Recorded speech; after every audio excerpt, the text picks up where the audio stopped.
And I can hear this radio, please. Oh, sorry. Good afternoon, everyone, and a very warm welcome to a nice, cool, overcast afternoon. And big welcome to Will and Alex in control. Sorry, I forgot to plug my microphone in there, so we're still on the normal microphone, so you could hear control speaking to us. Behind the camera is Brian. And also welcome to Ashley, who's joined us today. She's going to be helping us some of the editing to bring you some of the little bits and pieces we see and some of the highlights. Ashley, I hope you can enjoy it. And my name is Peter Pretorius. As always, my pleasure, my privilege to take you around and to look around a little bit. Lovely scene here, close to control. Impalas in the background, they're being a bit lazy. It's perfect weather for being lazy. And that's about it. We're looking forward to a big day or a big afternoon. We both, on this vehicle especially, I'm sure everyone sitting here with us, very keen to find some leopard. Pardon? Okay, cool. Sorry, I don't have my secret comms in at the moment, so I'll be hearing that in a second. So we're going to look around a little bit. I want to look at the hyena den. I really want to look for leopard this afternoon. That's sort of becoming more and more priority as we go along. And I think that's about it. We're not having too much to say from this side. We will see you back here again. But HD and VM are out there already. They left a little bit earlier. As you know, this morning perhaps they found some exciting animals and they wanted to go look for them. And I think they might have found them. So enjoy it that side. And we'll see you back on the jigger again with us as the afternoon goes along.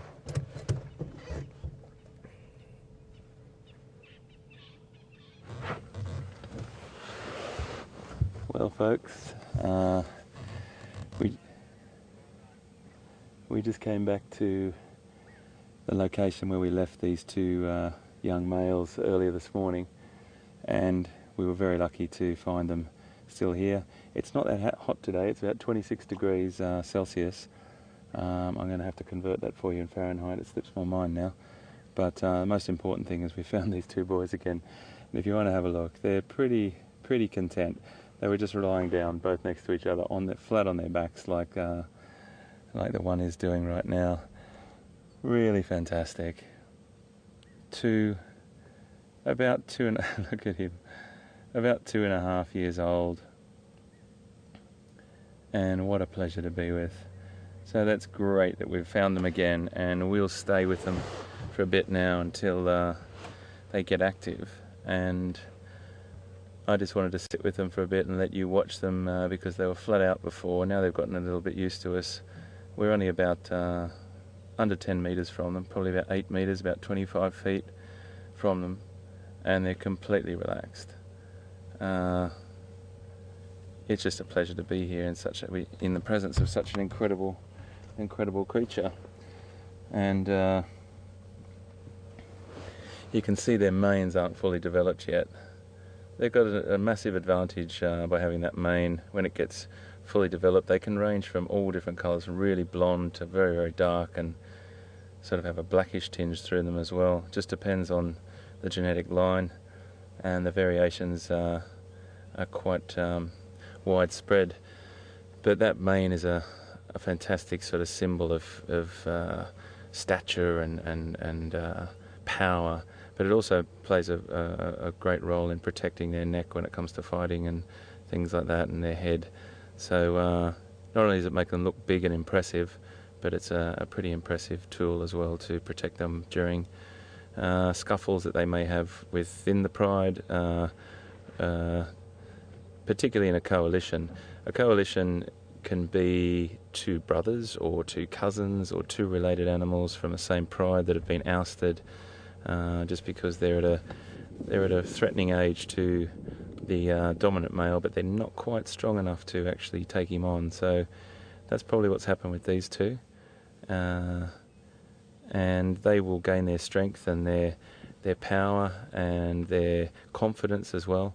We saw before how one was actually urinating before, and he wasn't spray urinating and marking territory or anything. He was squatting. So these two are a little out of their depth, I think, at the moment. And if a big pride or a very, very dominant pride with another coalition of males came through, they'd probably make a quick exit, I'd imagine, rather than tempting a conflict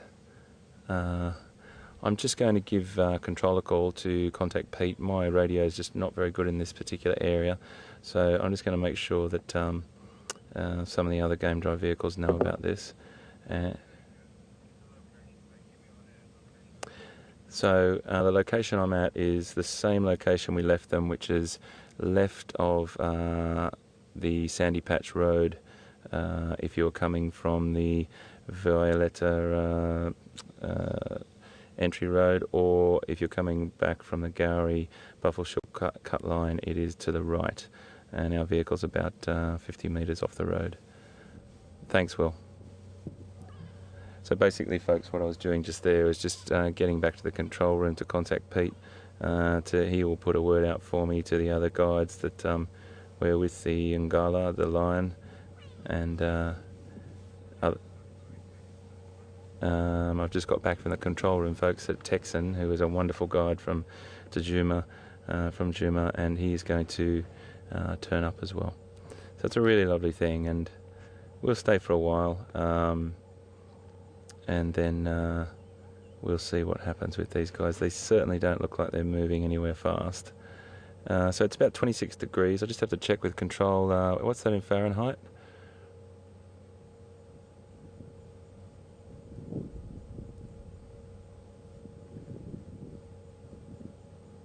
Just checking on that for you, folks. 78 Fahrenheit. Thank you, control. 78 Fahrenheit. Look at that boy. Oh, isn't he wonderful?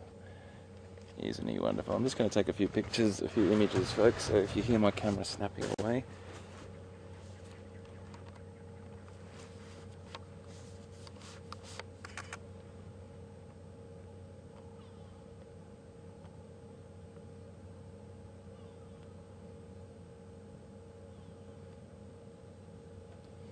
They're tired boys. Tired boys. Completely relaxed.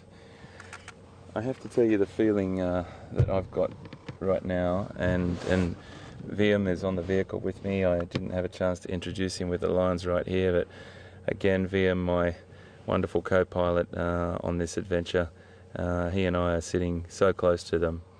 It is a pretty awesome feeling, mate, isn't it? Just to be this close to the largest carnivore on the African continent. It's definitely a very humbling experience to be sitting this close.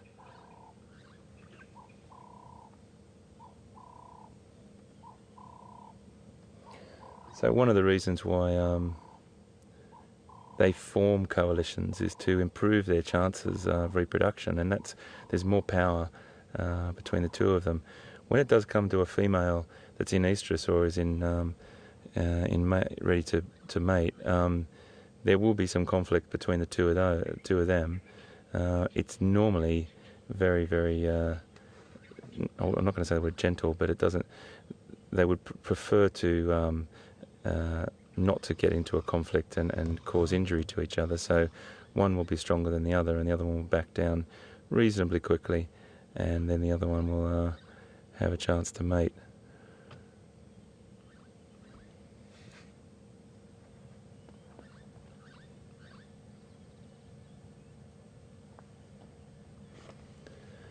The interesting thing also is it may take up to 1,500 copulations from the male to have a successful pregnancy, so it's not easy work. Oh, hello, my friend, look at your face, aren't you great?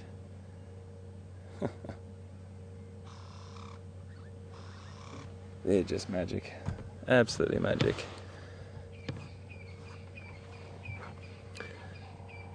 So I don't know what they're going to get up to. The area that they're sitting in right now, this is a very open area here, Sandy Patch. There's a lot of traffic, a lot of buffalo, a lot of impala come through here. Some wildebeest and zebra would come through this area, and it's a nice bit of cover for them as well. But at the moment, they look pretty content doing what they're doing.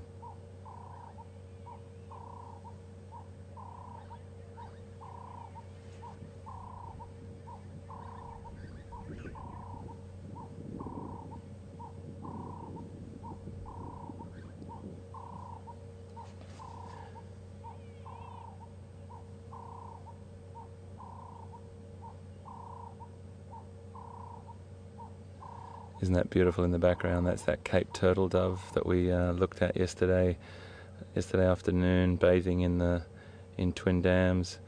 It's such a beautiful sound in Africa, and seeing as we're watching one of Africa's greatest creatures, and the stories and the legends and everything that's been written about this animal, are definitely warranted when you're this close to them, and it's a very fantastic feeling. And I should say welcome to everyone. I do apologise, when we're in the presence of lions I forget to do the polite manner and welcome everyone, and thank you very, very much for joining us on the back of the vehicle today on Safari Live. My name's HT, and Pete is heading off to see if he can find some more lions and leopard as well. We were really fortunate this morning, but I'm sure he's going to come up with something today. He's fantastic at finding these things and has got some great connections over on Arathusa, and I feel like we're going to be lucky. This is going to be a lucky week. So we'll fly over to him as soon as we hear anything. But for the minute, we're just going to stick with these guys and sit and watch for a bit.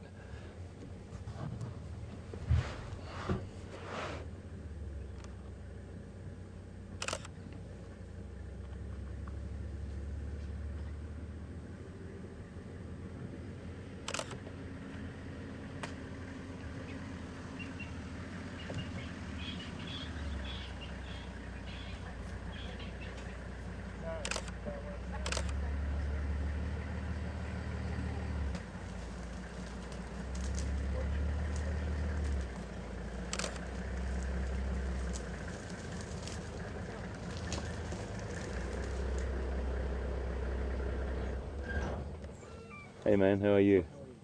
Hi guys. I'll just move up a bit for you.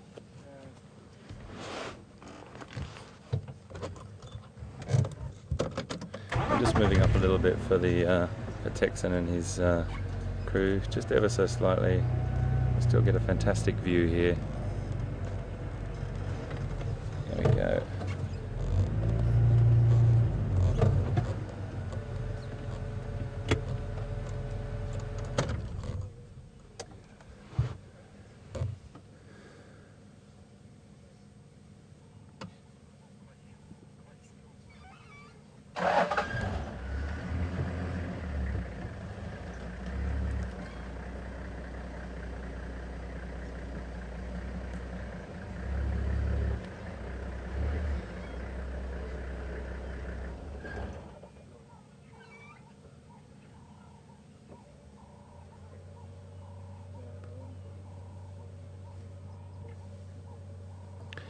We just had a question from Anne in Los Angeles about how do we identify lions. It is a bit tricky, Anne, I have to say. There's some distinguishing features though, similar to how we identify leopards. We use that last row of whisker spots on the top of the whisker line, the right hand number first, and then the left hand number second. Oh, look at him! Look at him! Fantastic. And then we'll also use any facial scars or nicks or cuts in the ear, and those scars will stay with them for life most of the time. You might get one that might disappear over time, but most of the time the scars are telling signs of different individuals as well. So it's those whisker spots, and if you go onto Wild Earth's Facebook page, our operations director Will Fox has put up a great a little sort of get to know, easy to use guide on how to identify a leopard, and similar things apply to lions, and so hopefully that answered your question. Go to the Facebook page and have a look, and that'll give you a bit of an indication.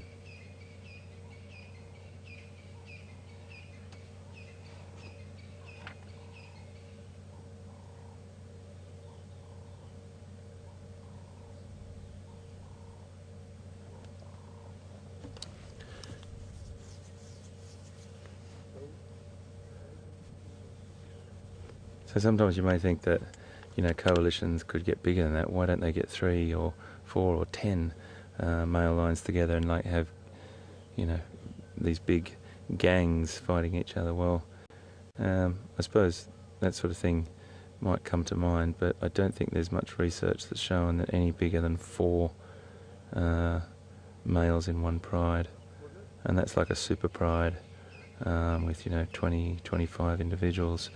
So I couldn't really tell you why that doesn't go further than 4, but I'm sure there's a reason. But I think the competition will be just too fierce within the pride, and then you start to get split coalitions within the pride. So, oh, look at this boy! Just put his foot up on the put his foot up on the tree.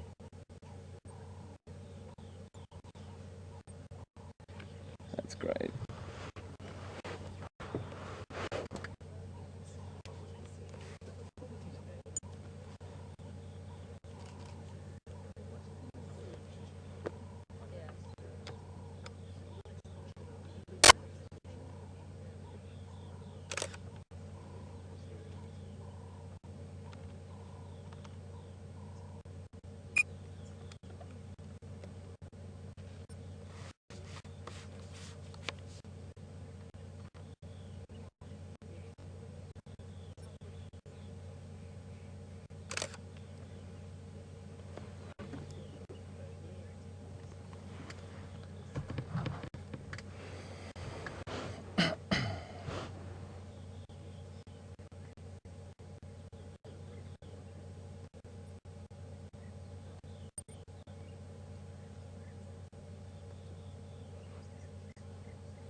Really beautiful just to sit with. They'll probably be like this for some time, so we'll just have a think about what to do, and we'll just see if there's any action. It is only 4:15, so and it is cooling down. It feels like it's dropped a degree just whilst we've been here. The breeze has picked up a little bit. We'll just see what happens.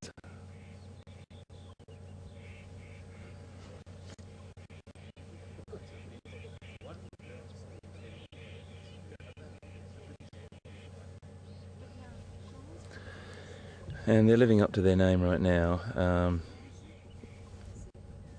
Their activity is pretty much 20 hours of the day inactive and about 4 hours of the day active. So they conserve their energy for those big hunts, and they're doing that right as we speak. 20 hours a day, pretty much inactive or being social, grooming, sleeping, and relaxing.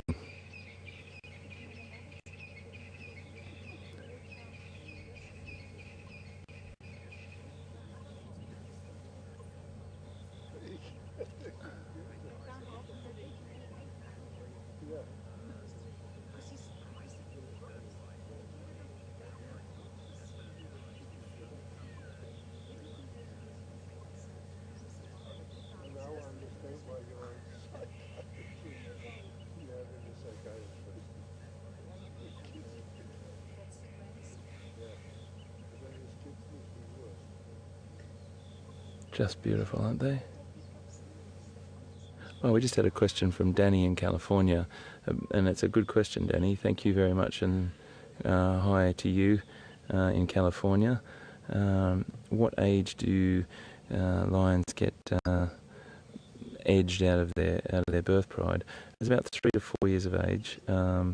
Sometimes it's a little bit earlier, but majority of the time it's around that, and it can depend on a lot of things, but that's what normally happens, and they get edged out of the pride, particularly when it's, I mean, there could be other brothers of these two as well that have moved off separately, or sisters that have stayed in the pride or whatever, but it just depends on so many things, and but it's normally around 3 to 4 years of age.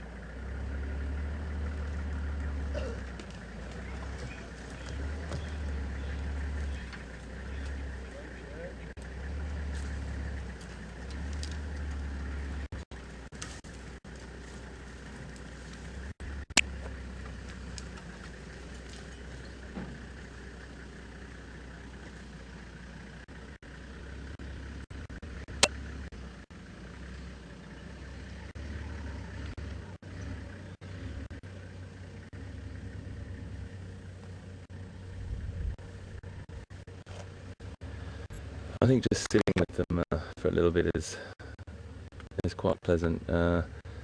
Just watching what they do, and it's hopefully what you want to see. I really want to stay for a little bit longer, if that's okay with everyone, because they could get up at any minute, but we don't know that. They normally become active in late afternoon. It depends on how full their bellies are, and they do look a little bit full, so we're not sure what they're going to do. We can sit for a little bit longer. It is a flat cat, but it could move or change at any minute. So send us a tweet and let us know if you'd like us to stay for a little bit longer. That'll be great to know, and that's exactly what we would do if we had our guests on the back of the vehicle. We have all our guests all around the world on the back of the vehicle, so if you can send me a tweet and let me know if you want to sit with these guys for a little bit longer, that'd be great to know. I'm more than happy to stay.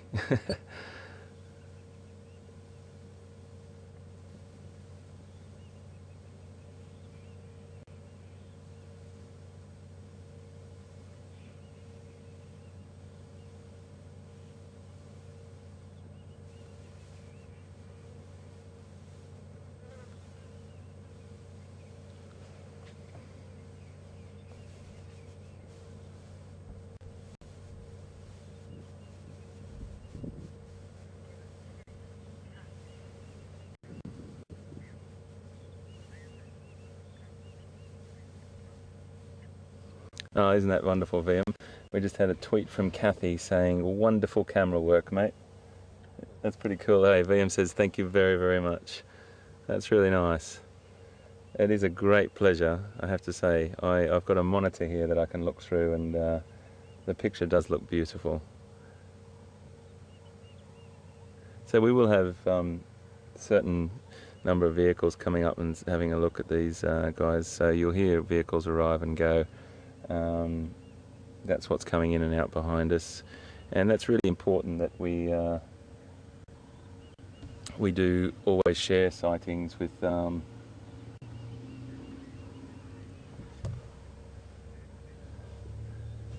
that's fantastic, guys. We're just getting lots of tweets through saying stay please. All right, we'll stay here for a bit longer and see what happens. That's fantastic. Thanks so much, everyone.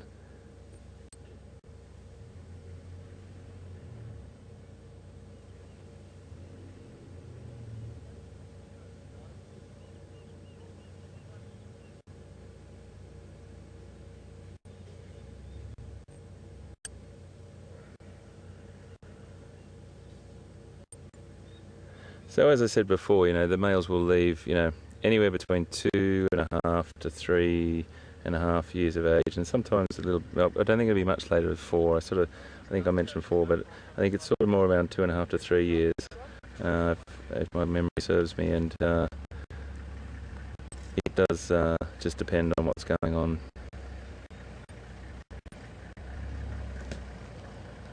Good, mate. Yeah, good. How are you, mate? Good, fantastic, man. Some flat cats. Flat cats, alright. Beautiful, mate, beautiful. Awesome, alright.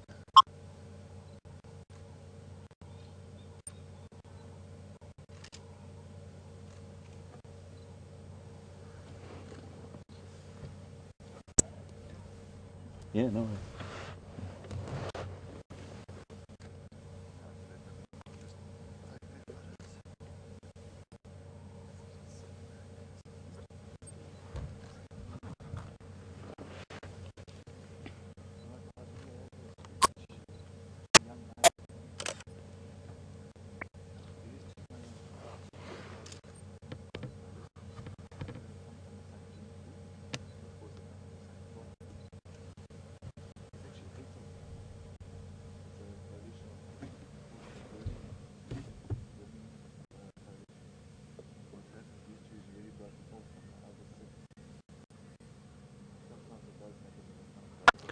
There's another vehicle coming along now, which is great. So just getting back to what I was saying before, it's really important that we share all our sightings with everyone, and that's a great way. Everyone gets on so well with that, and it's just respect, and it's a great thing to do as well.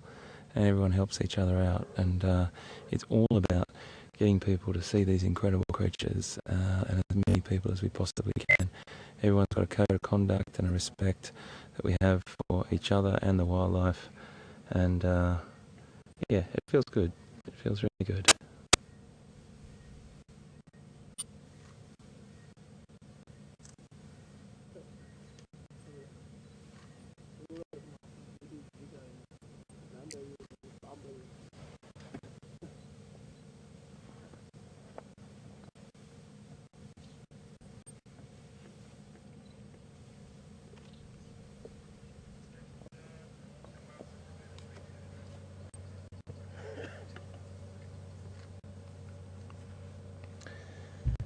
So this bit of habitat that they're in now is like a little sort of open, sparsely vegetated with different variety of shrubs and trees, but mainly grass, sort of open woodland. It's different to the riverine area that we go sort of looking for leopards in, even though you could find leopard in this no problem at all.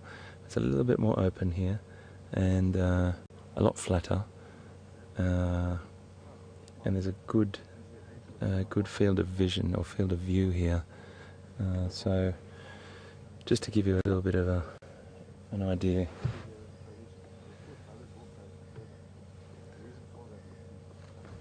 Around this area, it's mainly the vegetation sparse, and that grassy sort of area through there, which gives them a great field of vision. And a lot of animals will use this area to make their way through to a very big water point down there.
Not as many flies, little biting flies on them as I'd expect. Normally they're pretty nasty at this time of the year, but they seem to have found a great spot with not a lot of flies to annoy them.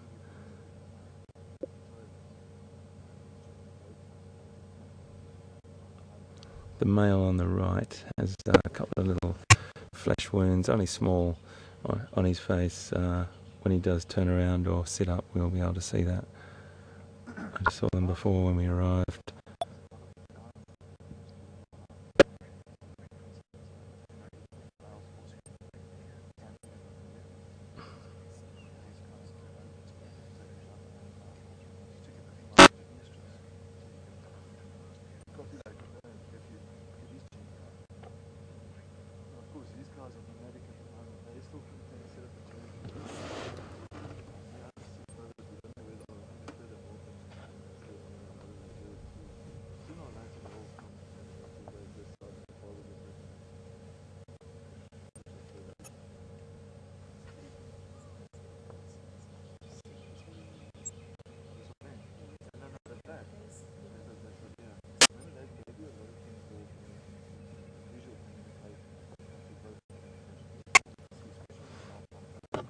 Just had a tweet from Michael.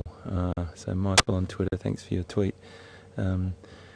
Michael said he'd love to hear them roar. Well, yeah, I think we all would, Michael, absolutely. But that's highly unlikely from two young adult males. They don't want to advertise their presence really to any of the other prides. They're still trying to establish themselves and get some strength behind them. They'll have to build their strength considerably before they take on or try to overtake a pride, and that's potentially possible, of course. That's what keeps the genetic variability going throughout the lion population, but Males are like immigrants, really. They come in and out of pride, dominance, and they will probably only last about 2 or 3 years. Now, the coalition might stay together for some time, but they don't normally last for more than 2 to 3 years, in the sense that they will normally be knocked out or taken over by another stronger either coalition or more, and that sort of thing is how it works. That's sort of their tenure or their hold on the pride is only about that long. Now, when they get to that age, they'll definitely advertise their presence, and the roar has a multi-purpose sort of use. It's for advertising their territory. It's for socialising and communicating throughout the pride. Loads of different things. But unfortunately, these boys will be very quiet for a while until they gain some strength and get a pride behind them.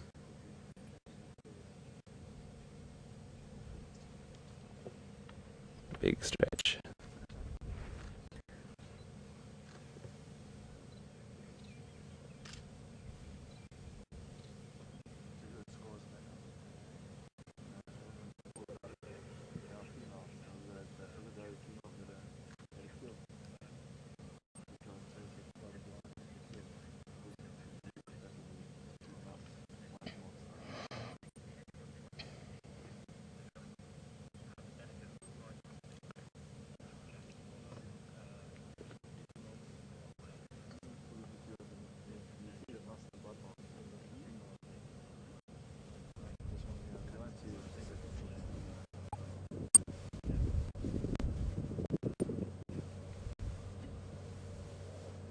Just magic.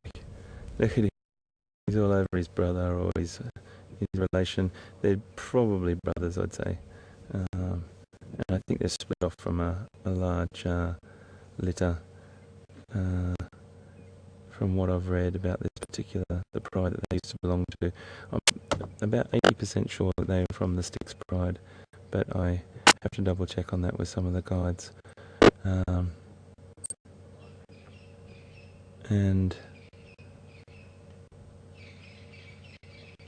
just want to double check. I think I had a question a second ago. I want to check who it was from. Control, who was that from? Michael, this question that you just asked me?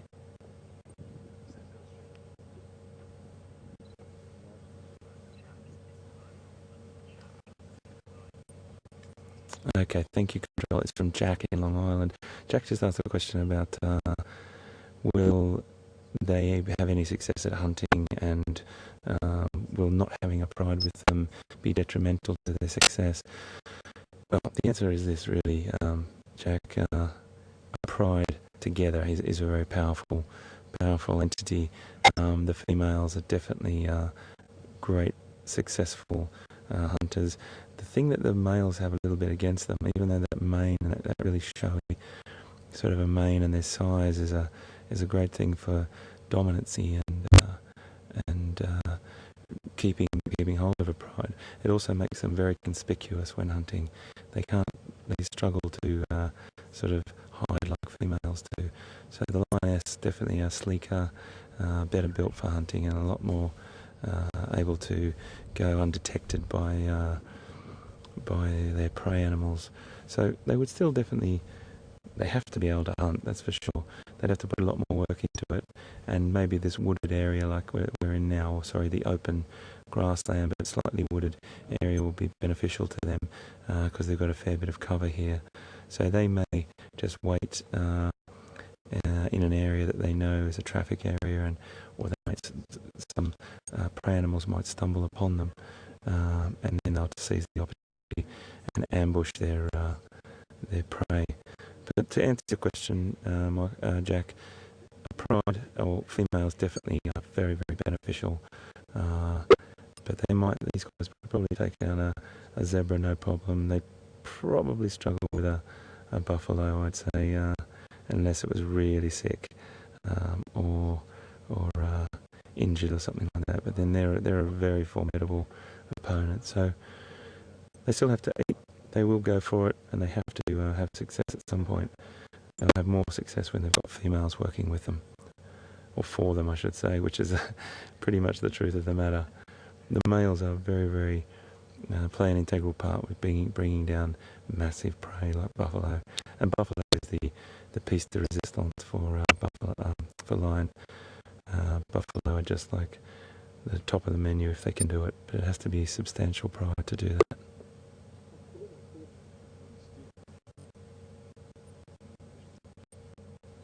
And then I also have to add, Jack, there's always exceptions to the rule.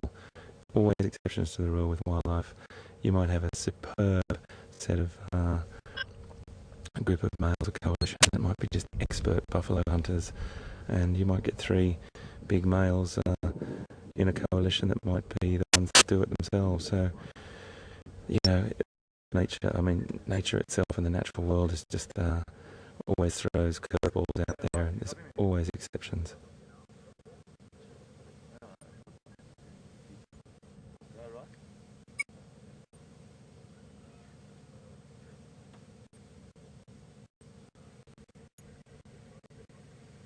Yeah, south of Sydney Dam. Yeah.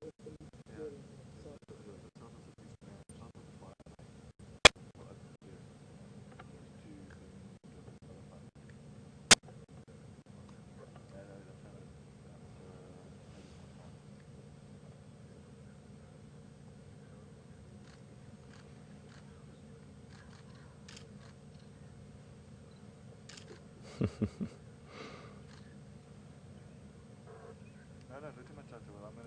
When we turned up earlier, just before we went live to air, they were both lying like that on their backs with their legs in the air next to each other like a mirror image.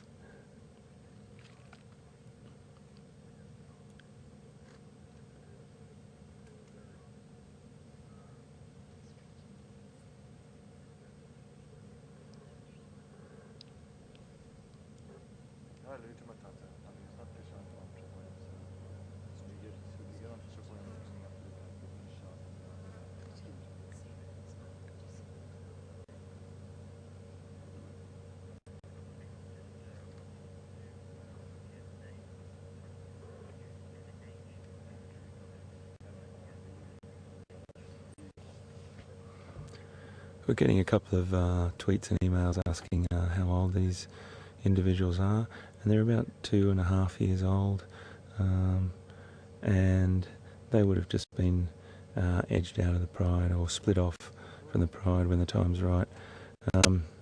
So 2.5 is a bit of a guesstimate, 2.5 years of age.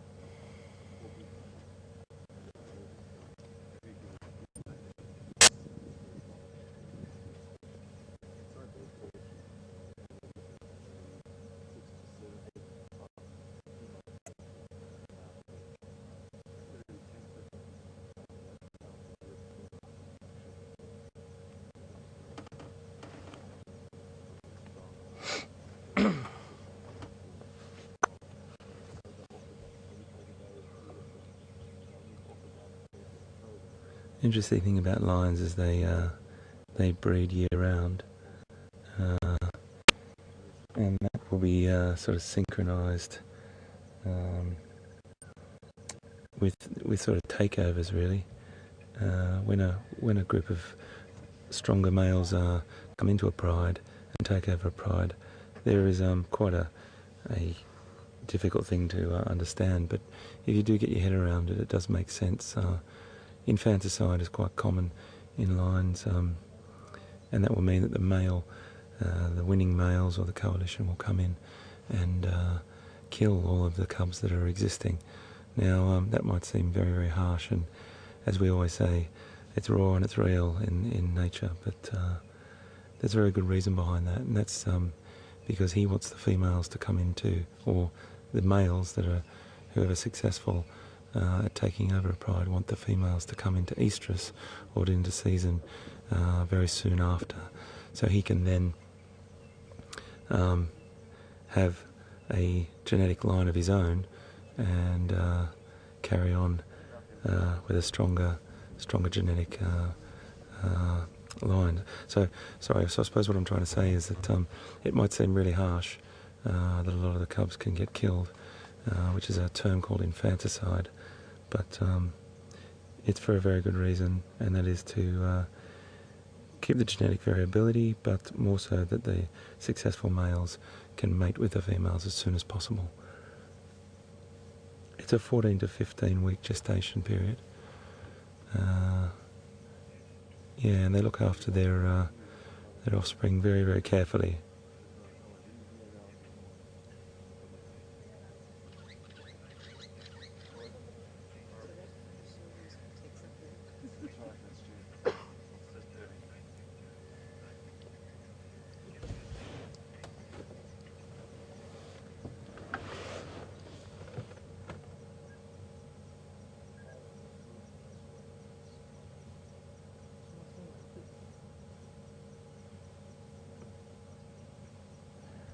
So what we're going to do, folks, is I don't think there's a lot of action here right now. We're going to cross to Pete. I hear that he's got some fantastic hippo on one of the dams now. I'll let you know if anything happens here. We're going to sit with it for a while, and then we'll come back to you just now. We'll see you in a minute.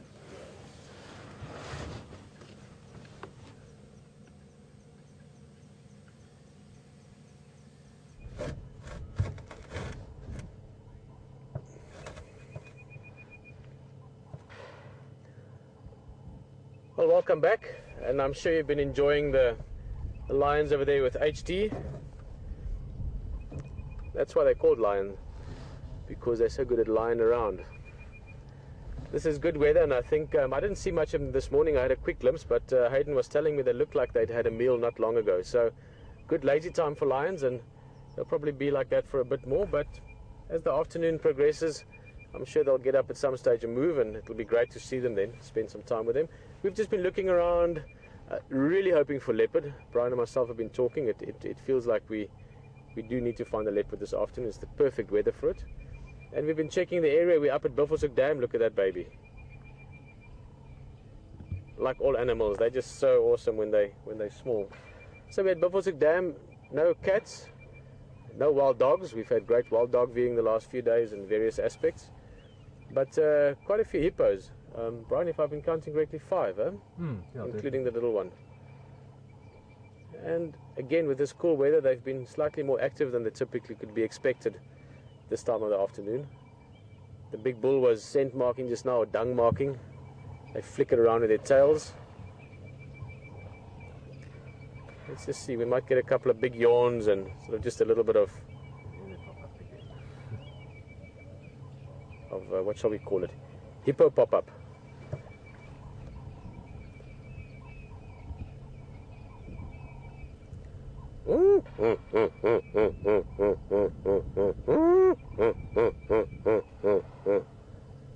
That's a typical hippo call. That was me, not the hippos, but it sounds quite similar. My little daughter loves making that sound. That and jackals. We always play animal sounds.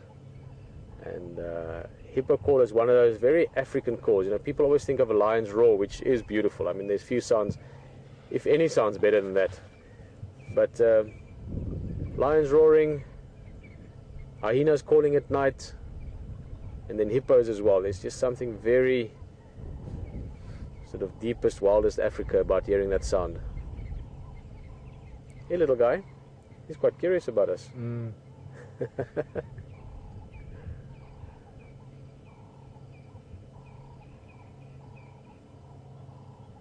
This is a lot of the time that you see hippos. This is what you see. Just the head.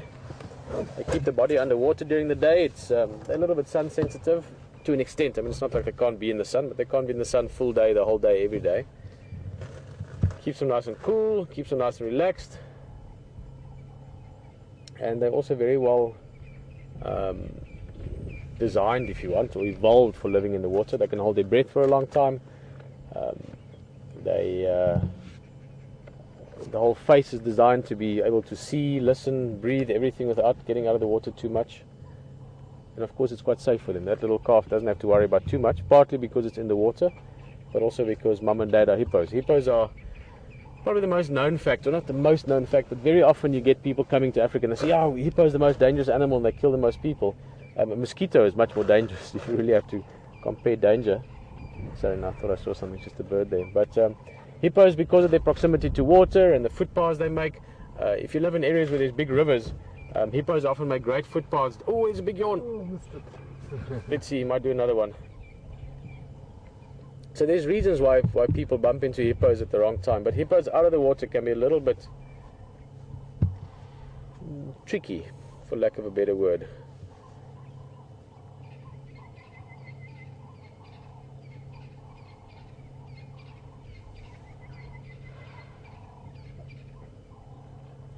As always, lots of bird sounds if you listen carefully.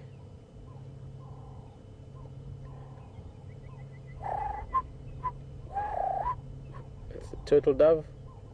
Franklin's, that sort of distant calls. Then you've got the beautiful call which you hear often in the lowveld, the orange-breasted bush shrike.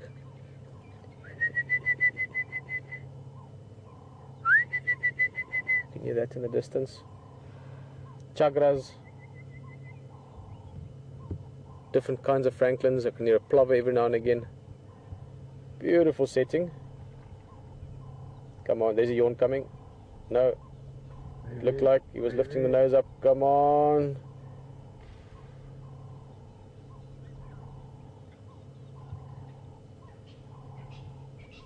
Lazy days at the dam. Yeah, no, this is how to be lazy in a perfectly fine waterhole 101 by hippopotamus. These guys should get active again typically around night time, but with this overcast weather it's not impossible that they might start walking out a bit earlier. Hippos are grazers, they eat grass. There's a funny story about why they scatter the dung. When we see them scattering the dung at some stage, I'll tell you the story about the agreement between hippo and crocodile. And this is a very old African story, or African folklore. That's basically to prove to crocodile that they eat only grass. So they go out at night and they graze. They don't eat anything in the water or from the water. The water is just a place for them to spend the day, and a lot of their activity as well, a lot of their social interaction happens in and around the water, but most of the night they'll be out grazing.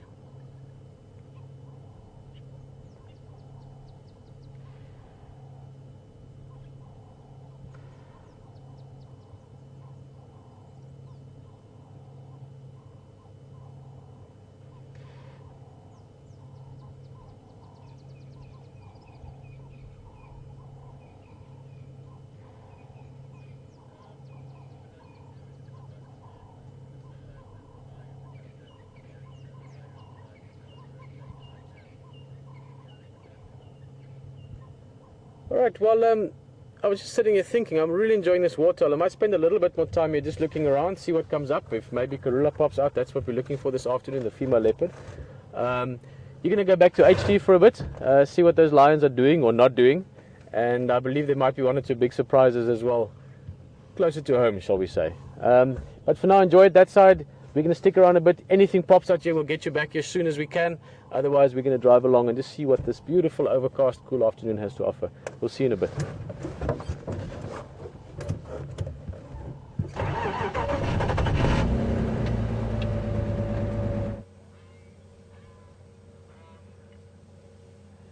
Okay, we're back, guys, and as you can see, there's not a lot of action going on here at the moment.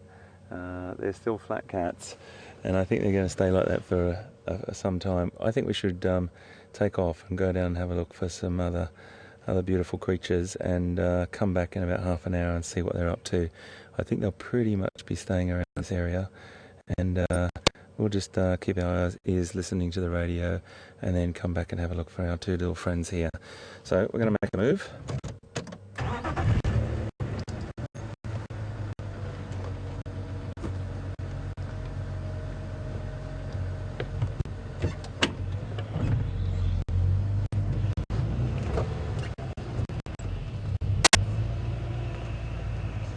Thanks, guys.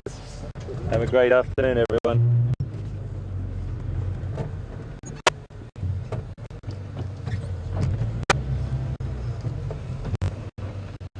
That was for lions. Oh, you guys too.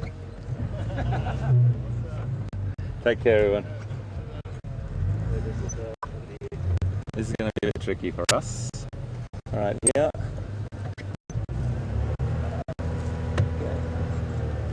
Can you grab that, mate?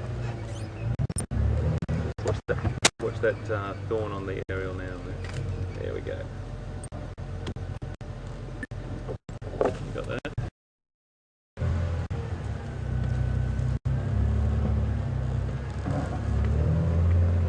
You're doing a fine job there, bud. Fine job. Thank you, sir. Cheers, guys.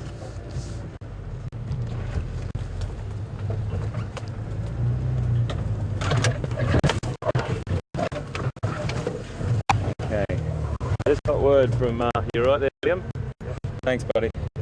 I just got word from our our control centre folks that we've got a herd of Ellie. Oh, it's a big giraffe coming up here. This is interesting. Hang on a second, I'm torn between two different things now. That's a big bull. Big bull. I just want to see what happens here. Just going back in just to have a quick look at this, folks. I'm sorry, but of course, as soon as you move off, we're just going to see what happens with this line. Big giraffe.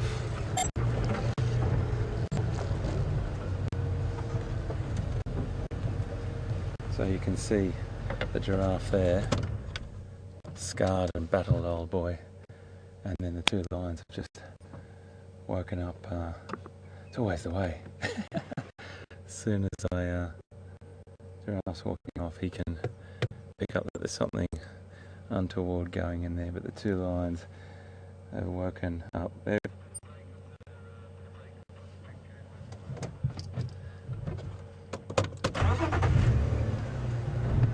two lions have just laid back down. They were probably more concerned than anything. They wouldn't take on a giraffe by themselves, that's for sure. They wouldn't take on an adult giraffe anyway. Giraffes have an incredible kicking ability, very, very formidable opponent as well.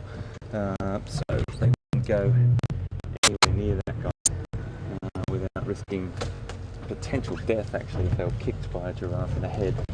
And that has happened before. And it's really important that they look after themselves at the moment.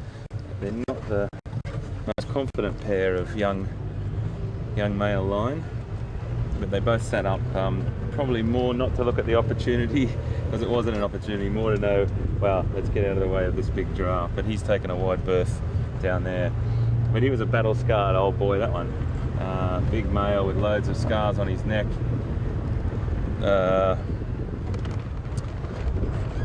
Potentially from an encounter with a predator, but I doubt it. It's probably through a necking match, which is where they bash each other around, hit their head and necks together when they're competing for dominancy over some females. We're just going to head down here. We just had a word from, and I'm just driving a little bit faster than normal. It's not too fast, we're only going about 15 kilometres an hour, so, or 20 kilometres an hour max.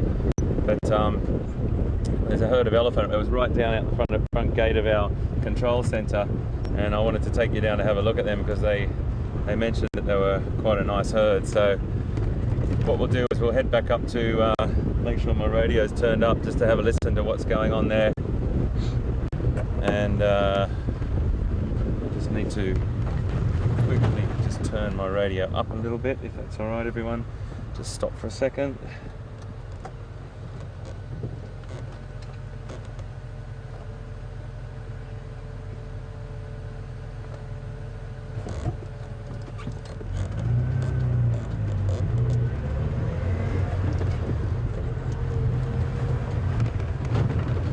So our editor, Ashley, she went down to our little area we've got to make some tea, and she came back and she encountered some elephant. So she had 3 cups of tea in her hand and had to contend with some elephant. Well done. I think I would have lost a little bit of tea, if that was my main objective. So we're just going to go down this road a little bit, folks, and then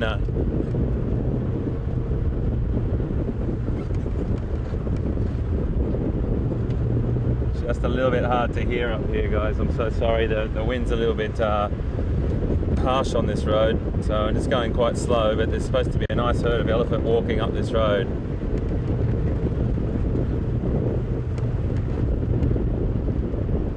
I'm not sure if it's a breeding herd or if it's a bachelor herd, but we'll soon find out. We'll take it a bit slow. There's not a lot of places to turn around here, and I want to get you home safely. That's the most important thing.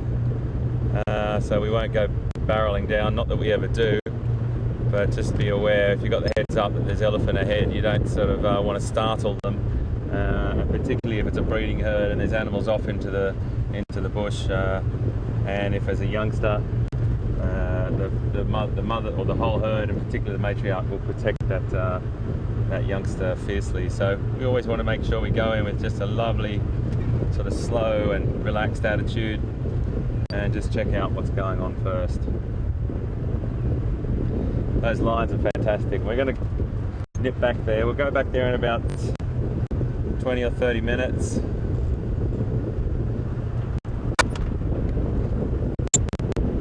As I mentioned, those two males are definitely finding their feet. They're a bit uncertain of life at the moment. They're probably on lots of different territories or home ranges, and I'd imagine they're going to be keeping rather quiet at the moment, those two boys.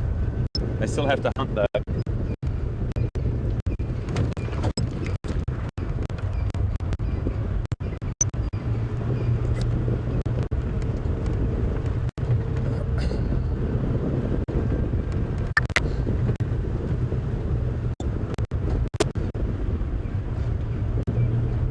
Wow, what an amazing couple of days so far, and thanks for being on board with us. It's always an absolute pleasure, and the questions are brilliant. Keep your questions coming to questions at WildEarthTV, or if you want to tweet us, it's #SafariLive, and we love hearing from you and we love answering your questions, particularly when they're really pertinent to the situation that we're in. It makes us makes the game drive, the safari drive, a real sort of focused journey, and you're really helpful with that. So I'm finding out exactly what you'd like to know, exactly what it would be like if you were sitting on the back of the truck with me. It feels like you're on the back of the truck with me. It feels like I've got hundreds, if not thousands, of people sitting on the back of the truck with me, and as has Pete. So it's a great thing.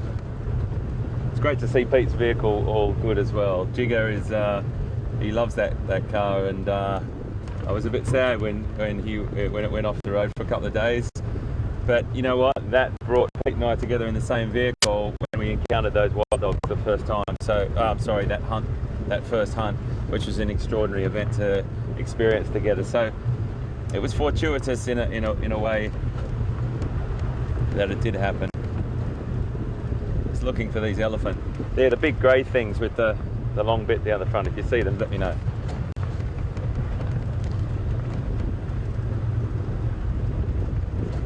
How hard can it be?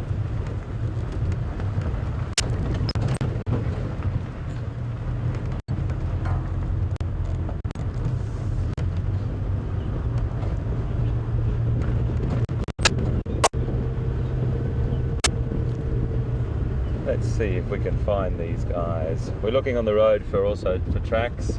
It's very easy to see elephant tracks. The big round one at the front is the front foot, and the ovular shaped one at the back. There's one just there. Okay. Any more around here? Just down beyond those trees here is our is where we stay during the day, and our mechanic shop and things. And I'm just looking for, just so as to show you, I just want to show you how close these animals can be. There we go. Now that bull there is that a good spot for you, Via? He's a beautiful boy. So I'm just getting word from our control room that he's the one that came and said hello to Ashley. He's in must, okay, so he's a bit more sexually active at the moment than we want to be around, and that is because his temper and tolerance of us isn't probably as what's the word I'm looking for? Probably as generous as what he would be if he wasn't in must, and that's that temporal gland down the side of his face there gives us that indicator. That secretion is a very aromatic odour that exudes from a gland there, and yeah, tolerance level is just a little trickier. But generally speaking, the boys are very, very quiet, very relaxed. Just have to stay a respectful distance away. That looks beautiful, doesn't it? He's got some wonderful, wonderful tusks on him there. So you can imagine coming out the back door of your house with a couple of cups of tea to walk up to the office, and this gentleman is there to greet you.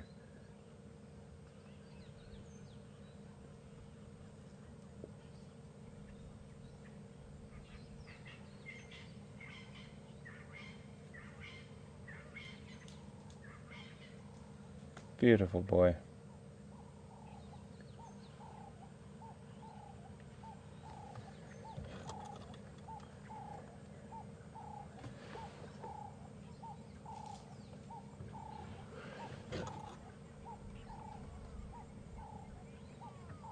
Isn't that beautiful, that Cape Turtle Dove?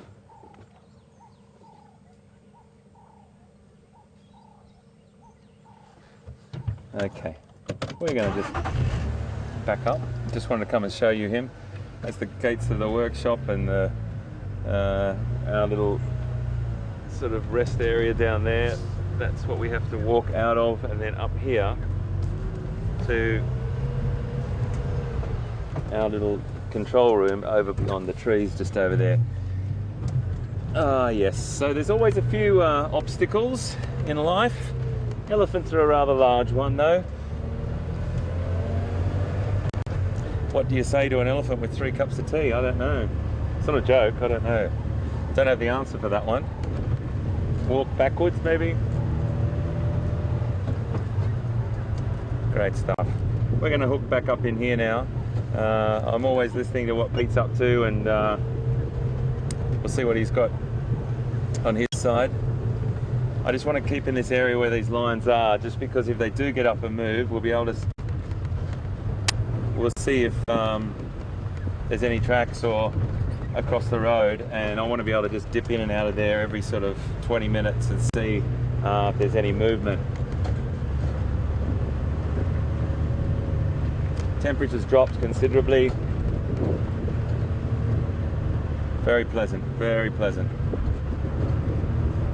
That was a really lovely encounter with those lions. We got 20 minutes of them. I wonder what's around this corner. I do this so much in life. I tell you, when I'm out in the bush, I do it so much. I drive past the road, I think about it, I go, will I go down there? No, wait, yes I will. And I always do it. Reverse up and go down. So you will find that as a bit of a habit with me. I do apologise. Well, I don't really, because you never know what we can find, and I think you're all probably in agreement. You can come around the next corner and there can be those lions which we persevered with this morning. I love this type of weather. I love all weather in Africa, but this type of weather, it's really cool. It is summer, but there's a bit of overcast cloud. We may get a bit more rain tonight. We're not sure. It doesn't feel like it at the moment, but it might come later. There's a couple of darker clouds dotting around. Not the end of the world. Rain is what gives life to this wonderful place, and we need good rain. Just don't need it when I've got the vehicle out, that's all. Normally, I'd say fine, but with all the equipment we've got on board this vehicle, yeah. I'm sorry, VM and I probably get fried, and we damage the vehicle. most important thing is we keep these vehicles in pristine condition for you. And we make sure that we broadcast this live to you from these wonderful reserves, Djuma and Arathusa in Sali Sand, South Africa, every single day, right throughout November, December and January.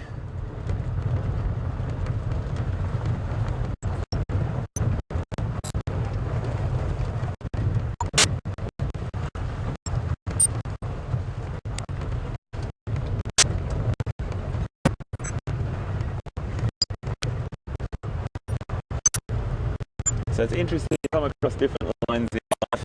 You'll get deprived, of course, which are all confident. They've got the big males with them. But then you meet those two boys there. They're sort of job. So you've got to go out and work it out.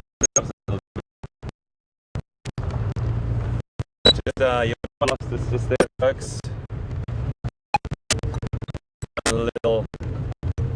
Do apologise for that drop up. As soon as we go down in those dips, just in this area, we get a little bit of wake up.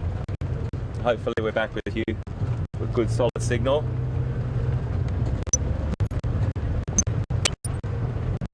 So it's a nice time when those lions are just sitting there, talk about behaviour, ecology, and you know, you're constantly learning about lions as well, constantly learning about all animals.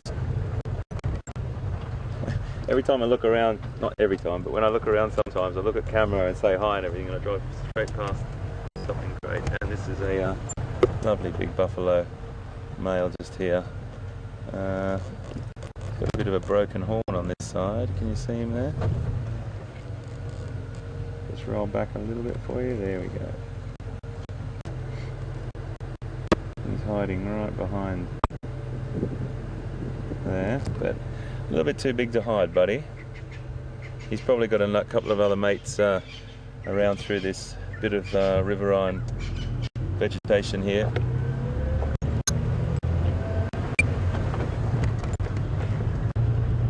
But it's just lovely, as I said, to sit with those lions, and even while the picture's on them and they're sleeping, just to have a bit of a chat with everyone and get some feedback from you on Twitter, on emails.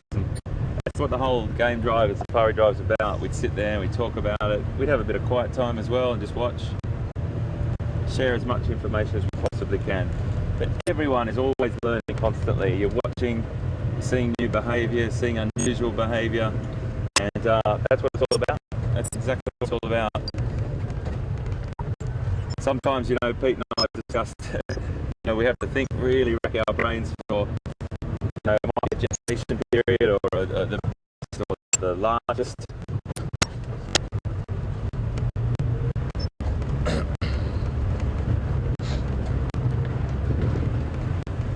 Aerial okay, mate? How's that signal? Have I got you back, everyone? Hopefully that signal's a bit better, folks. I'm just going to try and move on to some higher ground. As I said before, the weather can have an effect. We're not sure why, but I'm just going to climb up this hill a little bit and hopefully get a bit better signal for you.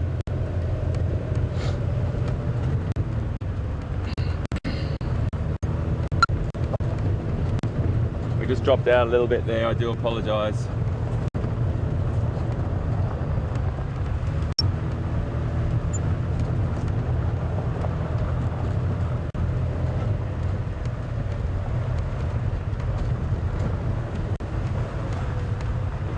Always looking in this area for leopard as well, and everything else.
zebra vocalizing just there.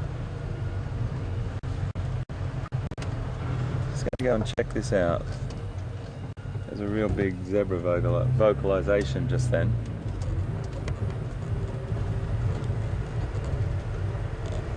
You may have picked it up as I was driving.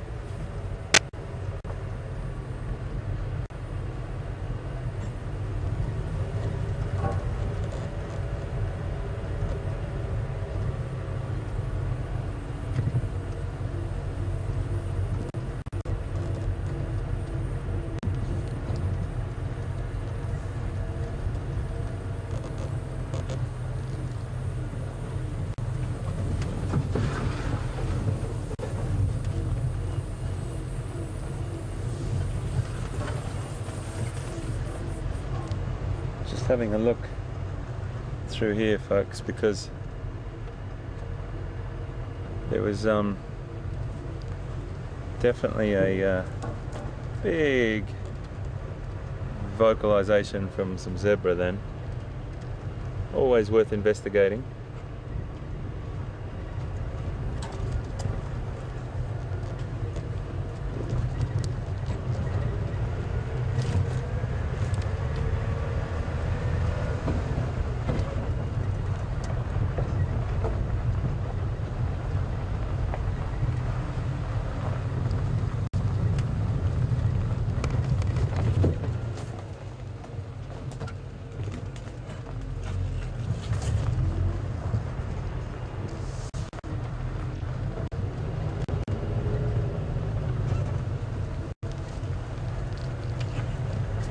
Can't see anything at the moment, but we'll just have a peek down here a little bit further. Just watch your head down and everything else.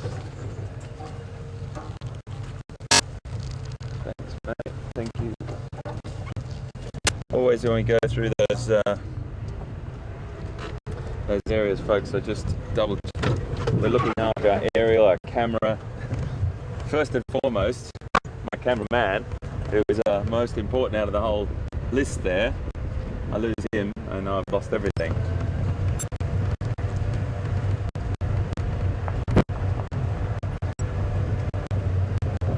These elephants have been active here, hey? Goodness.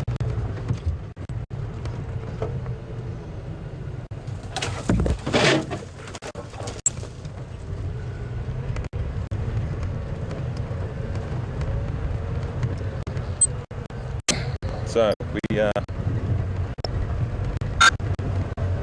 going down to a little bit of a dip here, folks. So if we do lose you, just stick with us, and I'll come back up. I'm going to come back up that other road and gain some altitude again.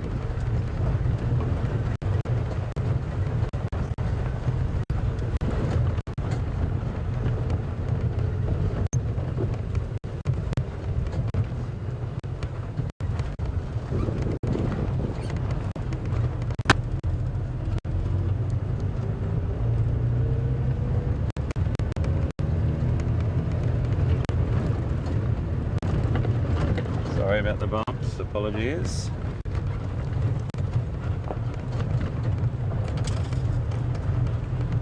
Just going to head back up towards where those line were. It's been about half an hour now, and we'll see if they've made any movement whatsoever.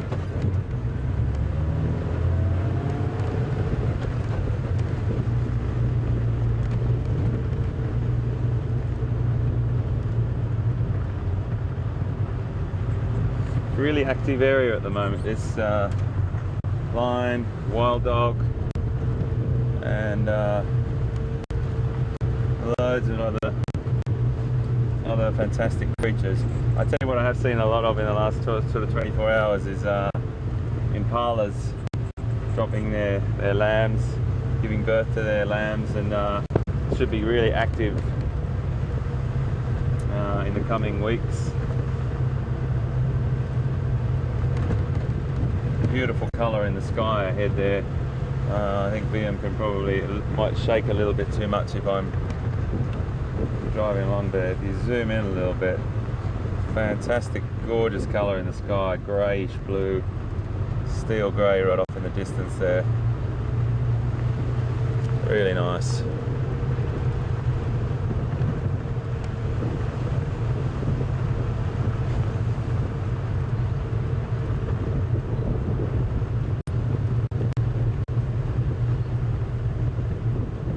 We're just going to carry on down this road a little bit, folks. It's the quickest way to get back to that location. As long as the road, even though the road looks straight, there's loads of things all in throughout here. It's exactly the spot where we picked up the wild dogs yesterday morning. They travelled all the way down here through the bush, and we had to make the decision to follow them through the bush or come off onto the road. And it was a tricky one, but we got there in the end.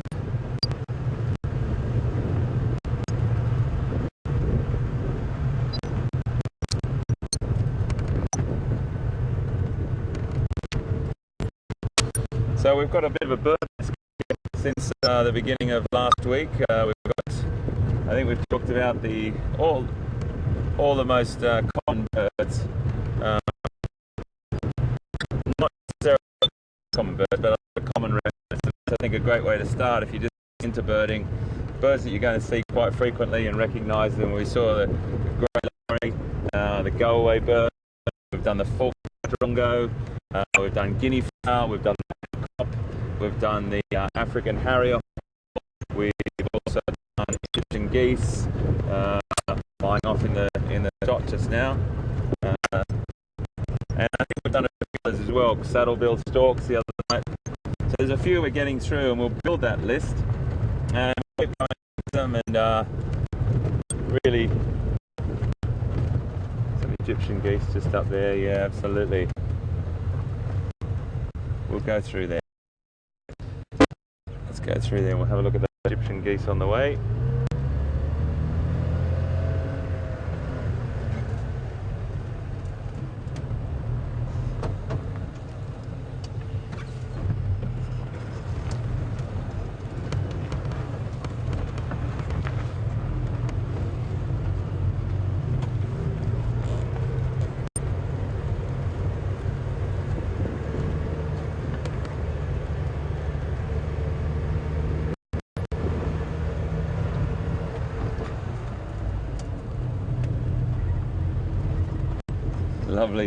Lovely little flock of Egyptian geese here. These guys are cool.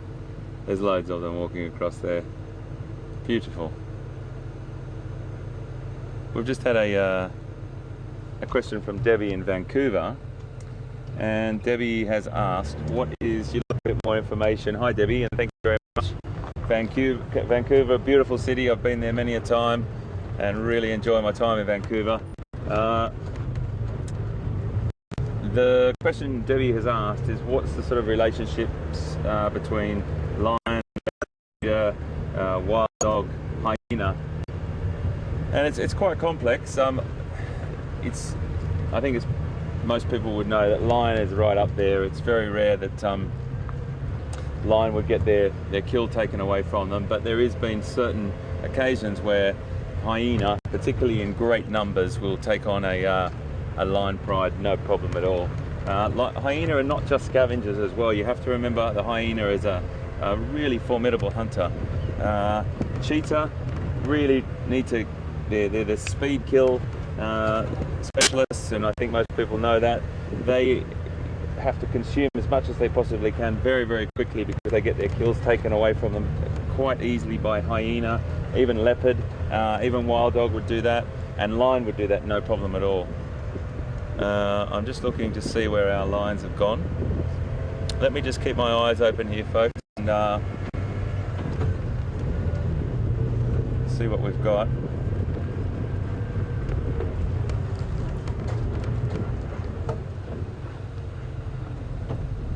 Okay.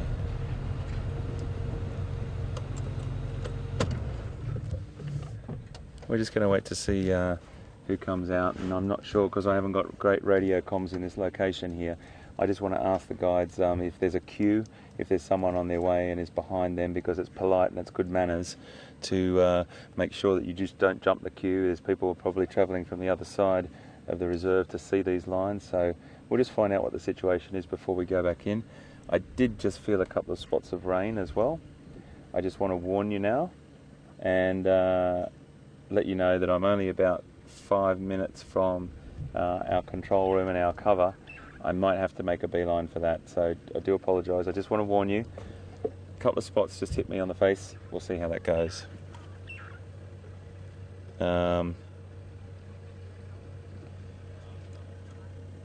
So the relationship between all these predators, wild dog are probably the most successful hunters out of the lot, in the sense that they roughly have success in about every 85% of their hunts. And hello mate, how are you guys? Good.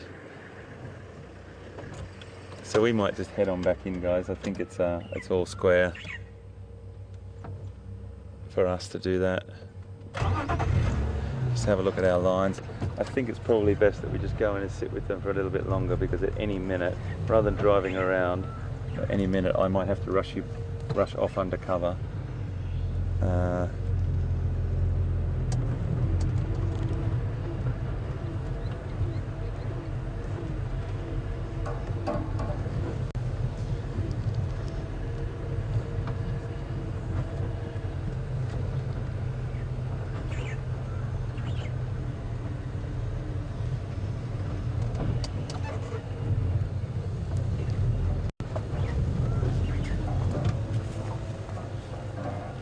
Hello mate. Ryan, is there a queue, mate? Have I jumped the queue? No? Square? Okay mate, great. I just did...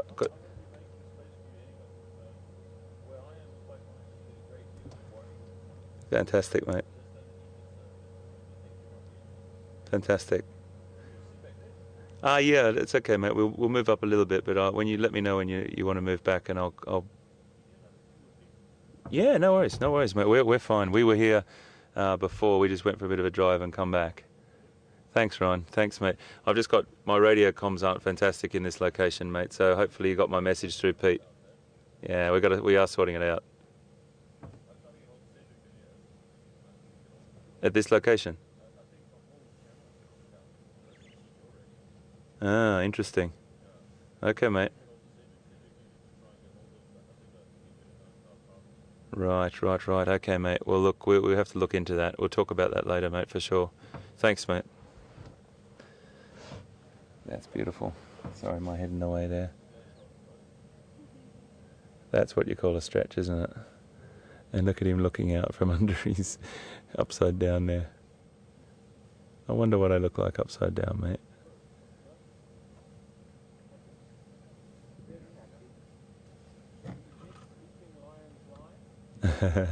So Ryan, who's a fantastic guide here on Arathusa, he's just been telling me that he's had radio problems in this area as well. It's always one of those tricky things that we rely on our radios so much, and when there's a bit of a signal drop or something for some reason, it affects everyone. So he's going to back up in a minute, and we're going to take over that spot and sit with these little boys again. Just let me back away for a second, folks. Oh, Ryan's going to go ahead, I think, or is he going to turn around?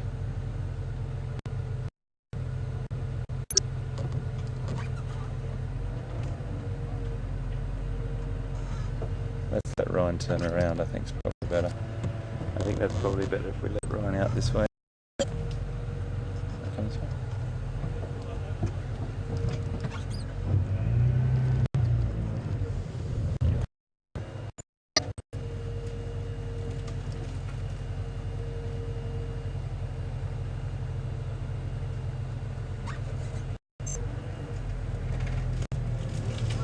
Thanks very much, mate.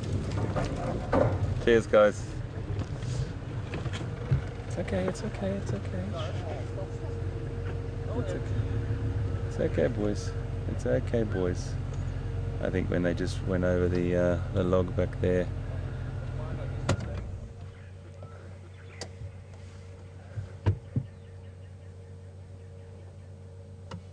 They're fine. They're fine. Aren't they beautiful? Ryan's just saying when they see a camera and they go live, they get up. I don't think they were listening to that before. Oh wow, isn't that magic? Wow, wow, wow. So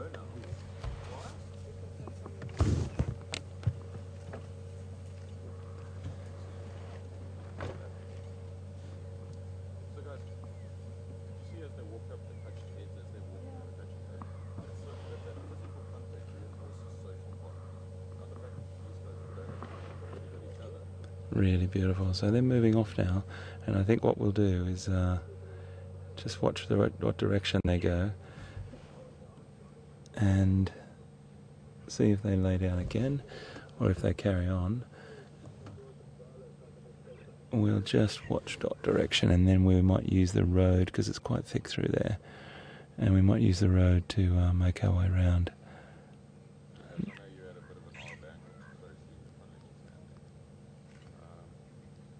I think you can see them just through there. You can see also how fantastically camouflaged they could be at a distance. All the same sort of colour tones as the grass and the trees. And what we'll do is just keep our eye on them.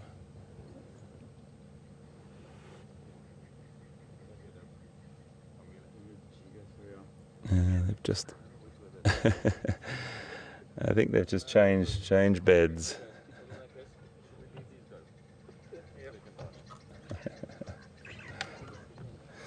Sorry? Guys, we've discussed that. If it doesn't pay rent, it's got to get out.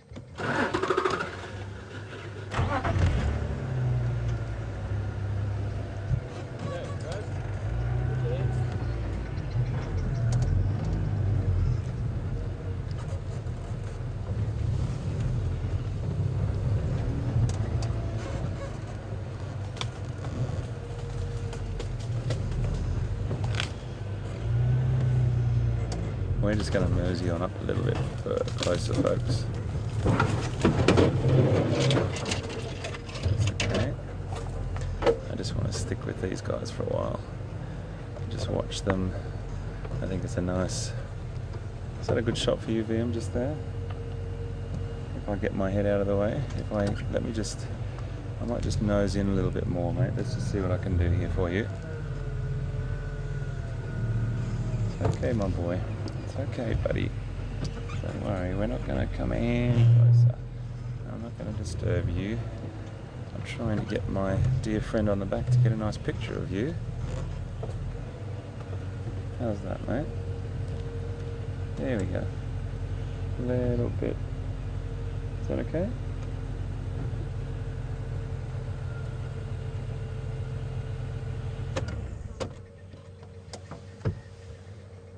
Oh yeah, you get a really good look at that mane from this side. That mane will get probably twice, even maybe 3 times that long. And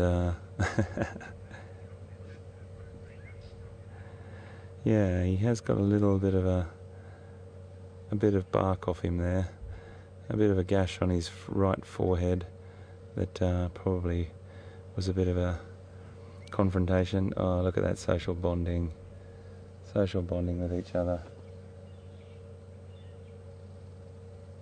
What a great creature. Look at those full bellies as well. I don't know whether they're going to be on the hunt, but we can definitely try and follow these guys a little bit.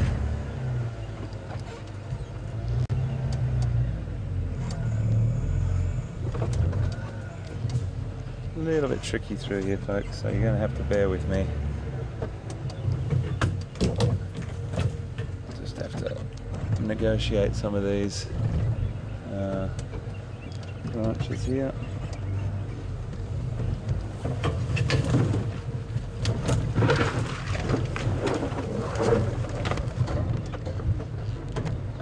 Some of these trees will just bounce back underneath us, so something really interesting to watch here, the way that these animals are urinating. That's lovely through there, look at that, that's a beautiful sort of vision, a little bit of green grass behind and then walking through there, really nice. Sniffing picking up some scent from something there. The way they were urinating, they weren't spray urinating before, they were just squatting, and that squatting is definitely a subordinate behaviour. If they were territory marking, which they will do when they get older, they will spray their urine on different locations.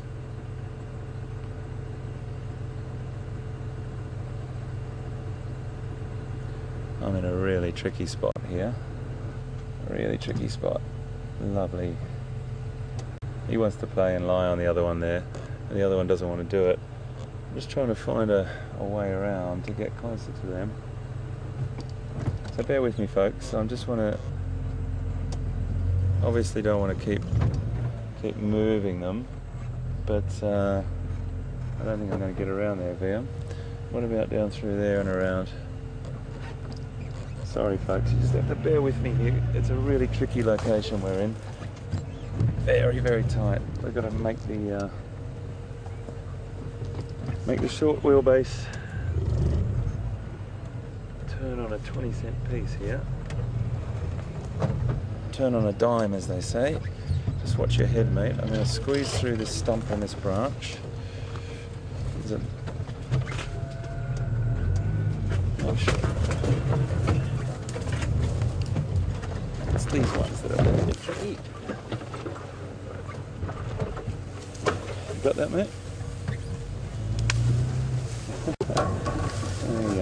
Yay. Alright, we're going to have to do a little bit of negotiating. Thanks for sticking with us. Welcome to Safari Live. Negotiating a 55-point turn. I just want to see how big that stump is. Yeah, we can get over that.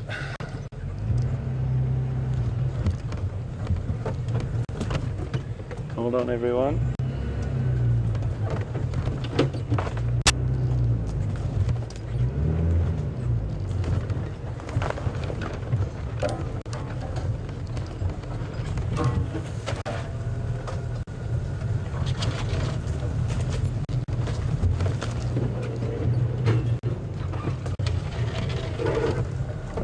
Keep our distance, my boys. We'll keep our distance. That's a lovely bit of vision there. Lovely cool spot here in the grass. I think what we're going to be doing here, folks, is just watching two sleeping cats for a little bit longer and then move on, because these guys have got very full bellies, and we're just going to let them relax. They're I don't think in any mood to hunt. But it's just great to be in their presence. Beautiful, beautiful muscular back, very powerful hindquarters and shoulders.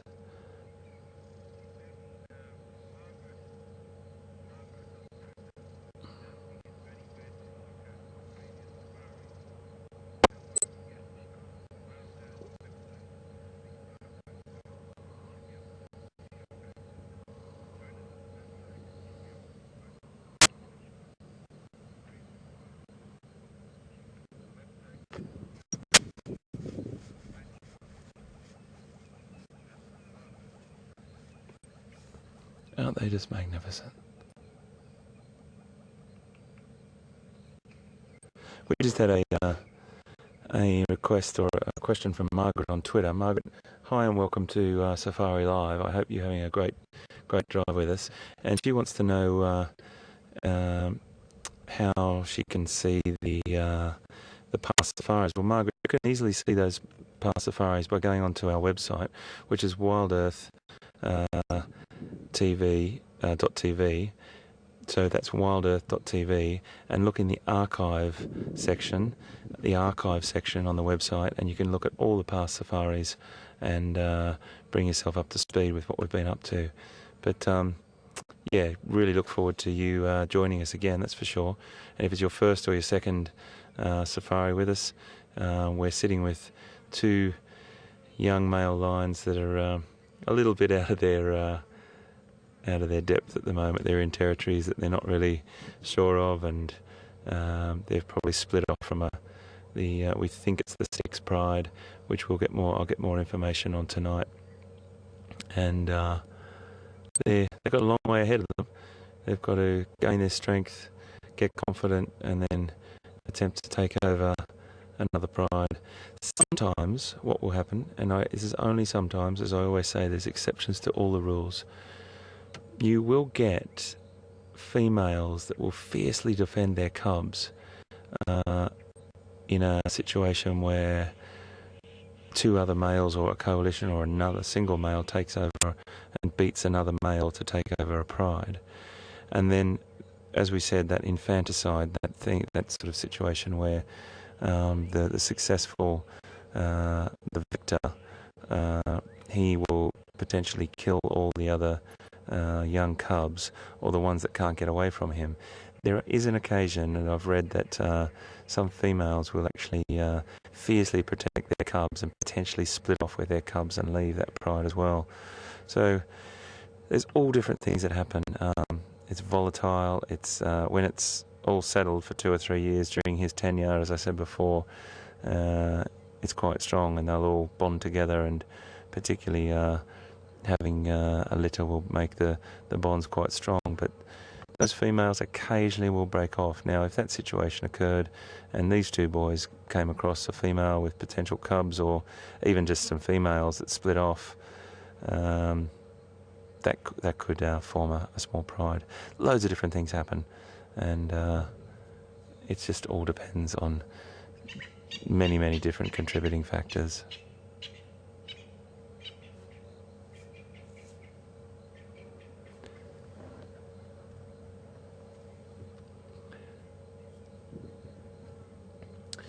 So it's 20 to 6 our time. Ooh, that was a nice look. That was a lovely, lovely look there, wasn't it? Look at him.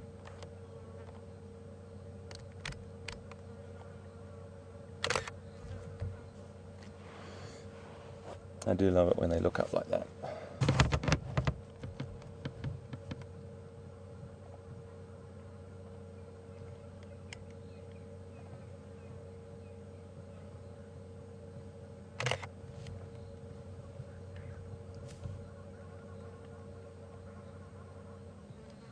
I'm just taking a couple of photographs here, folks.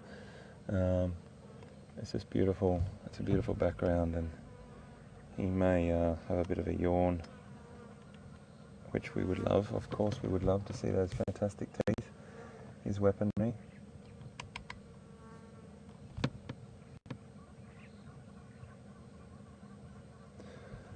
I hope you've had your dinner or your supper.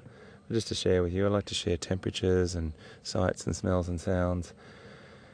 And yeah, there's definitely an interesting smell around us at the moment, if you know what I mean.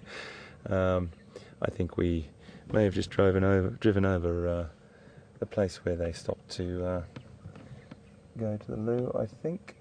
Sorry about that, but I just wanted to I like to share everything with you. Gosh, he's a beautiful looking male, isn't he? That mane is going to be superb.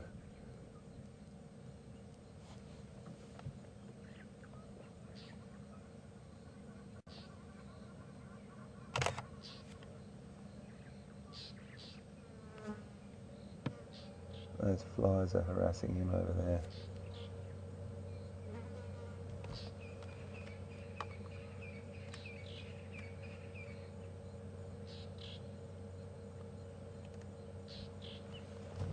That's really nice.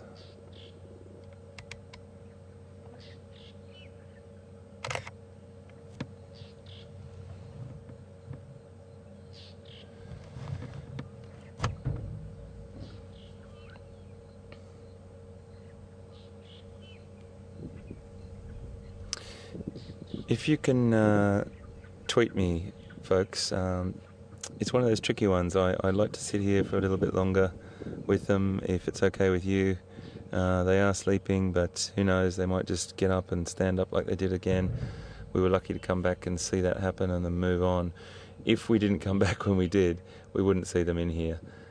So please tweet me and let me know if you'd like to stay for a few more minutes. We might stay for another 5 or 10. It's completely up to you, but I'd love to hear from you, and that would let me know if I'm doing the right thing for you.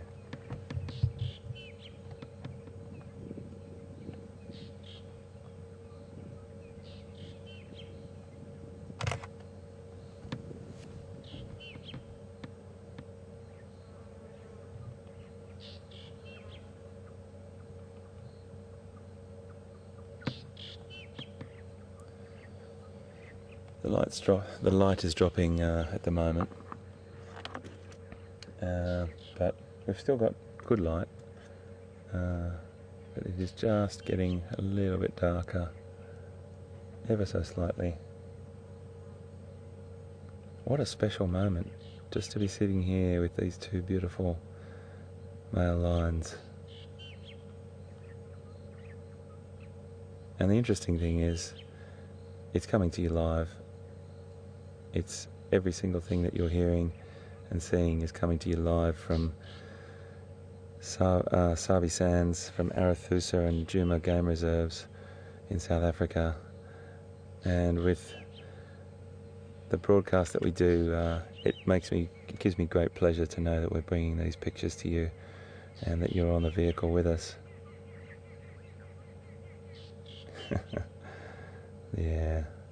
I don't think there's going to be a lot of hunting going on tonight. They might have a little bit of a sniff around and become a bit more active later, but I think we're looking at some sleeping pussycats here.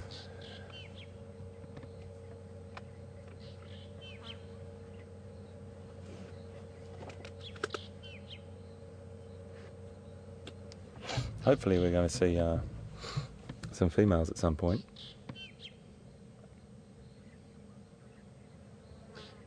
And you never know, they could have cubs, they might not have. It just depends on what's going on in the pride.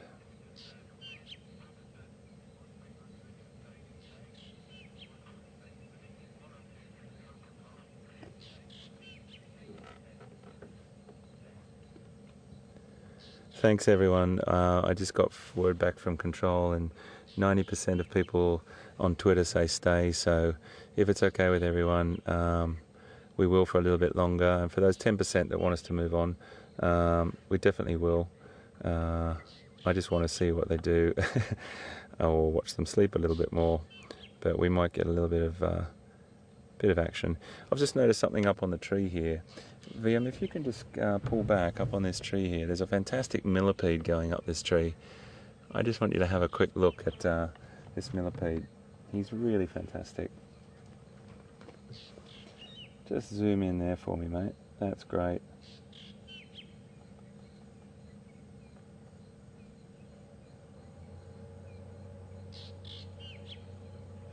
Isn't he fantastic? Now, he is a worm-like millipede, or just a millipede, and he's got about 40 to 60 segments along that body, and roughly 120 or 100, 120, 140 pairs of legs.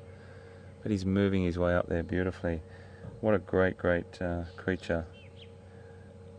So they feed on fungi and decaying plant matter.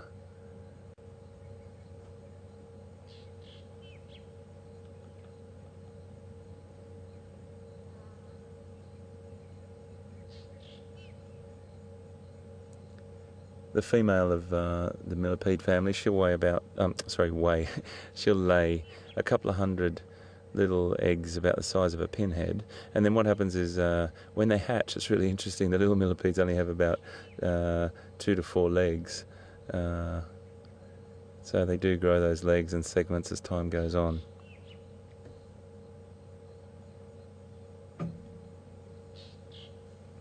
So a lot of insects have most people would know that insects have an exoskeleton, or most of the insects that we're talking about here all have an exoskeleton, which is the skeleton on the outside of their body, and each time they molt that skeleton, they will acquire another set of legs. So just thought, I just noticed that out of the corner of my eye. They're really, really great creatures. They play a major role in the ecosystem, that's for sure.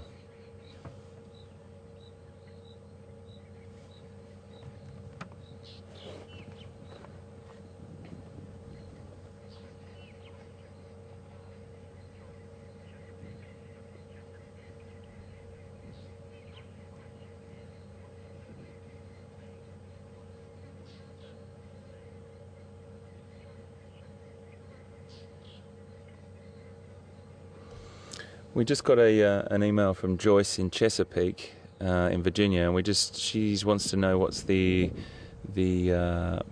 purpose of the mane. We did mention it before, and I have no problem mentioning it again. That's for sure. So if you've heard me say this before. Just to answer this wonderful email, it's a really great question, and one would think, why is that mane there when it's what sort of role does it play? Well, it's to make the animal look bigger and more stately and more sort of formidable. But at the same time, it's there to protect the animal's head and neck when they do fight, and their fighting or their territorial altercations that they do have can be life-threatening actually, and fatal in many cases. So what happens is that mane is it's like armour in a sense, but not armour. It's like padding, I suppose, which can definitely protect the animal from death. Obviously, once an animal is grabbed by teeth or in a very, very serious hold, it'll go straight through, but it will protect, particularly when claws are being thrown around and biting is carried on. So it's a protection, and it's also an impressive or showy display, I suppose you could say. Now, that being said, as we mentioned before, it does give them a little bit of a conspicuous look. So they do have a little bit more of a problem hunting than the females. It's a little bit hard to hide with that mane when you're in very, very short grass. So the females do have an added advantage by not having that mane when they're hunting.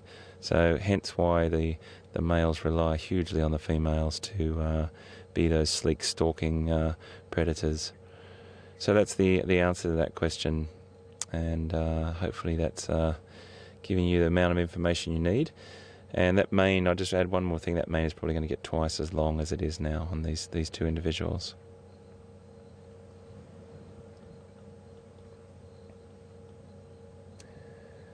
Well, folks, I think we probably should leave these boys, because my guess is this. I don't think they're moving anytime fast. I don't think their bellies are lean enough to be hunting at the moment. They're really going to just probably stay like this, and at the moment we're looking at the back of two wonderful cats, but I don't really want to keep you sitting here for the next hour and 10 minutes looking at cats, at the back of cats. So what we might do is do another circuit and have a little bit of a look around. I want to stay close to base just because of the rain as well, see what else we can find. It's great temperature for leopard, and maybe we'll come across some other things. How does that sound? I reckon that's a good idea, Vian. What do you think? Yeah? Okay. Let's, oh, here we go. Just as I say that, he's going to look up. Is he? No, he's gone back down. We're probably going to have a bit of a time negotiating it.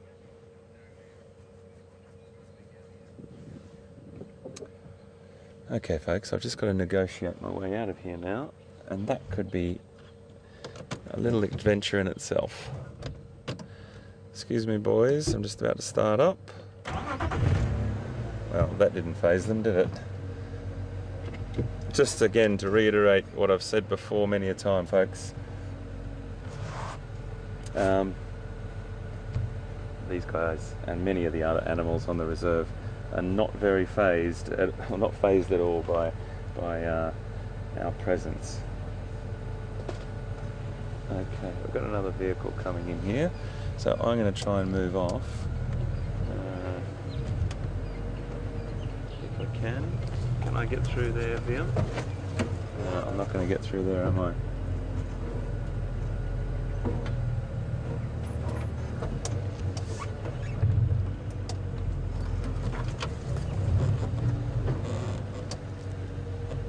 Okay, what I might do, folks, is I might say let's go over and have a look what Pete's up to, because Pete's looking for leopard at the moment, and whilst I'm going to negotiate my way out of here, I just don't want you to see my embarrassing hits on things and my 55-point turns to get out of here.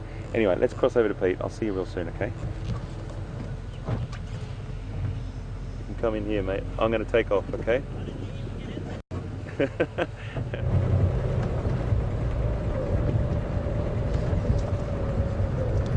Guys, welcome back. A fun afternoon with Hayden so far. Lions and Ellies, and sounds like, as I said earlier, Ashley has joined us as well on the editing team, and she had a bit of an elephant surprise not far from the control room. So lots of wildlife that side. We've been looking around, scratching around, and then we had a radio report. Sorry that I'm not looking at you, but I want to keep a careful eye on the ground here. We had a radio report from not one of the game drive vehicles, but from one of the guys in the anti-poaching units. They'd seen a leopard crossing into this area, but it wasn't very specific, the directions. So we've been trying to piece it together. I haven't found any tracks yet, but we sort of have a rough idea of where to look. So we're going to check this area around to Impala Plains, hopefully pick up a track, better even find the leopard. So that's what we're on at the moment. Let these guys go past. Hello Roy, how are you? Good, good. Very good. Bangala. Yeah, enjoy them for. We'll come here later. Cheers guys, bye bye. Alright, that's Roy from Arathusa. That's also one of the areas we drive in. They're heading toward those lions that you saw with HT earlier. Roy again.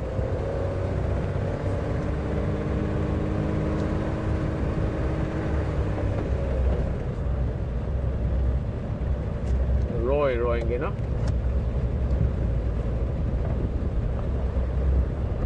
Roy again, huh?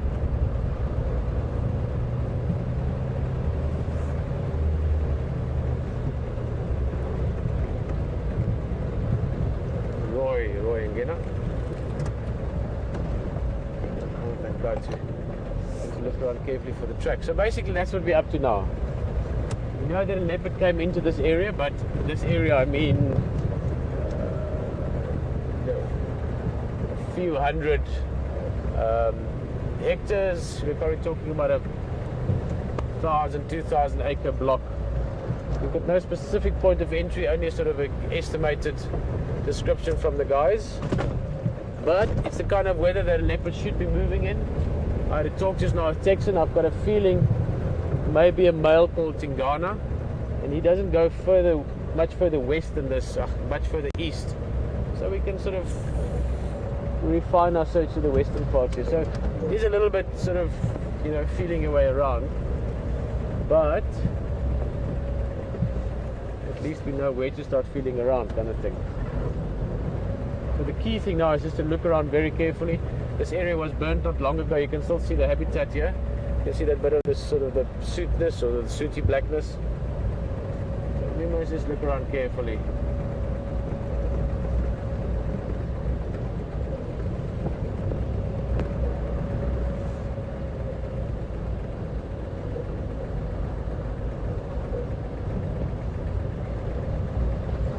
Hey, that's a place we don't get a lot of questions from. Hello Alexi.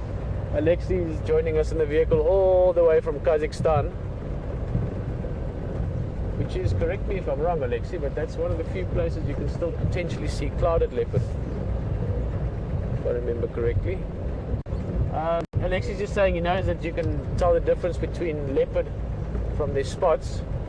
How do you do that with lion? Alexi, it is harder with lion. With leopard, obviously, once you get especially if you get a good photograph of the face, then you can tell them like that. But with lion, you use the whisker spots. So similar to leopard, above the whisker lines, you've got a few spot patterns that you can get it from, and then obviously just other markings, little cuts in the ear or old scars in the body from a fight with a buffalo or that kind of thing. A tail tips that's missing. You do see that kind of thing quite often with lions. And then the third one, which is probably as important, if not more, is if you live and work in a certain area. So if we've been here now for a week, catching up on the area. But if you've been here for 5 years, 10 years, and this is your home, this is where you live and work, you get to know the prides. In other words, you start getting to know them from where they are. When you see them, you immediately know which is the group, because you recognize one individual, maybe the female that has a broken tail, or I mean, we used to have the Skutani pride, which is probably one of my favorite prides of lions ever. They were expert buffalo hunters, and Skutani means the limping pride, and because they hunt a lot of buffalo, they were carrying a number of injuries over the years, broken bones and ribs and all kinds of things. And there was one female called Kinky, and her tail had got broken or twisted into a knot at some stage, and it had this really funny little kink in it. So if you saw her, immediately know that's the Skutani pride. And then also understanding that the pride dynamics, you know, there won't be strange lions in the pride suddenly. So there's more than, you know, there's more to it than just saying, well, that's the spot, that's the leopard. You know, with lions, there is the social aspect and the territorial aspect to consider as well. Okay, we slowly winding our way up to Impala Plains, where we might also get a bit of a sunset, although it's going grey now. I think the sunset is past for the evening. This is the area with a good view, and as always, looking to find the leopard. And Alexi, and anyone else that's interested, if it is a leopard, I think it might be a leopard that I've never seen before, and also that I've, you know, I don't know his markings very well off the top of my head. So if we do find him, I'm going to need you guys to help me figure out who it is by looking at those spots that leopards don't change.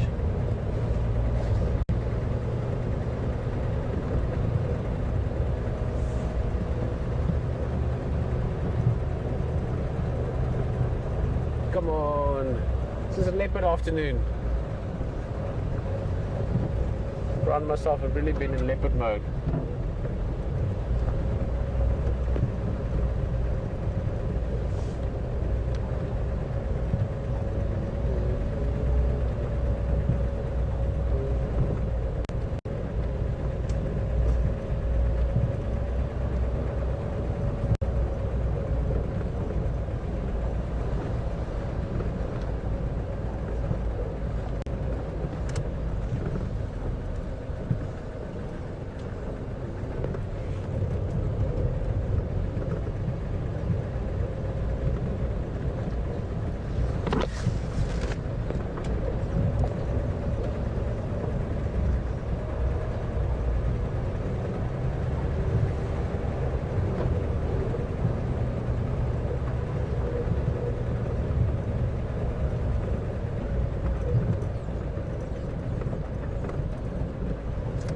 Need one footprint, one paw print in the sand, and we can start narrowing down on this guy. But so far, even that has eluded us.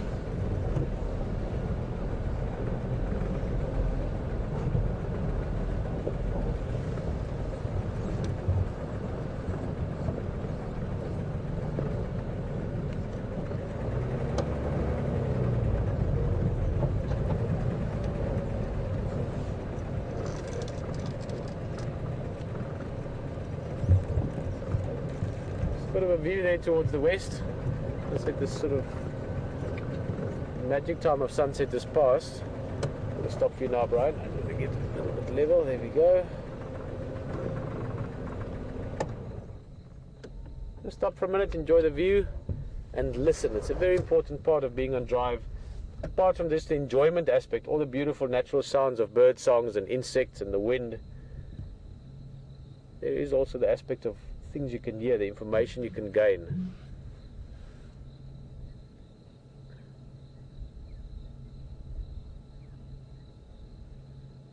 At the moment, there's nothing that's giving indication of leopard about. There's no squirrels calling, Franklin's alarm calling.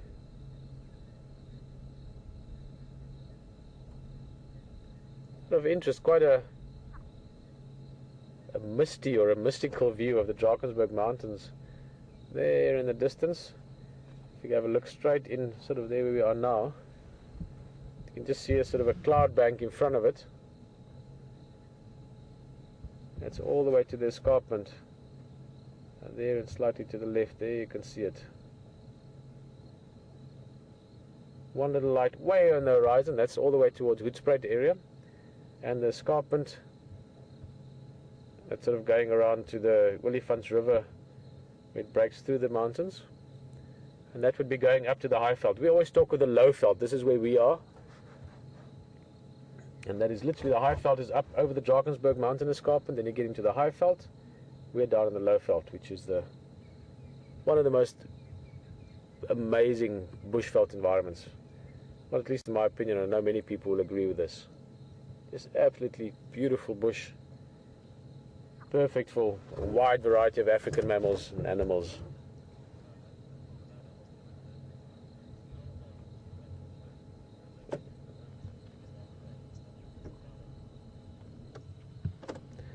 Well, just before we move along, question from Savannah. Beautiful name, Savannah. I'd actually be curious, Savannah's just asking from Twitter, so we don't know where you're from. I'd be curious if you're from Africa or not. I've got one of my closest friends' daughters named Savannah. Just asking if leopards can swim and if they will actually go into the water after they prey. Yes, they can swim. Excuse me. And yes, they could go after their prey in water, but it's not typical. Certainly not in an environment like this. Again, it would be relative to the area that they're in. For instance, in the Okavango Delta, where there's lots of water, you get lions there that often hunt while swimming. Now, that's not typical lion behavior, but they're in an environment where that works for them. And like in this area, you would have lion that specialize in hunting buffalo. In the Delta, you would have lions that could specialize. In fact, there are some pride there that are very good at hunting even from a swimming position. And the same would go for some leopard, and the same in our sort of recent experience that we just saw relative to water, 2-3 days ago with that amazing wild dog experience we had. That dog was very, very wary of going into the water. Now, if that was a wild dog pack in the Okavango Delta, they would have been in the water without a thought. So it depends a little bit on the area as well.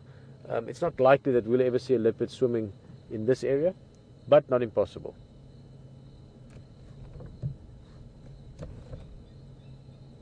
It's such a nice time of day.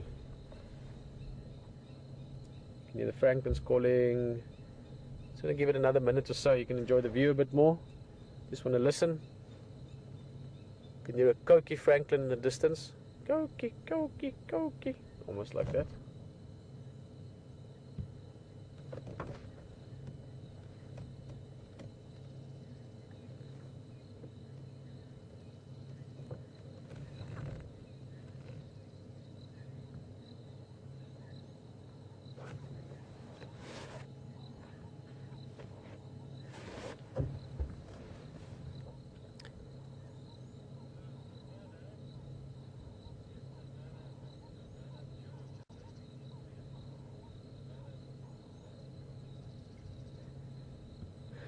Brilliant, thank you, Will. Just letting us know that this Savannah is actually from Savannah in Georgia. And Savannah, you won't believe it, but I've actually been in Savannah, Georgia. It's long story, but I ended up in Savannah, Georgia en route to Hilton Head Island. I lived in Hilton Head Island for about 3.5 months, South Carolina. I was playing tennis there, beautiful place. And we traveled through Savannah in the process. Yeah. Okay, let's continue on.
no tracks this side. On a loop back through the same area we've just come through, and then we'll go slowly, just sort of widen that circle further to the west towards Treehouse Dam. I would think almost certainly that, considering the time since we had the report of this leopard, that leopard was moving at the time, and it would have continued to do so to some extent or another. So by now, again, this is all chances, but we should have had a pretty good chance of picking up tracks on this side. So I think maybe the estimate of where it was seen was a rough estimate at best. So maybe it was a bit further east than the guys thought in the original sort of information. We'll just expand our search a little bit.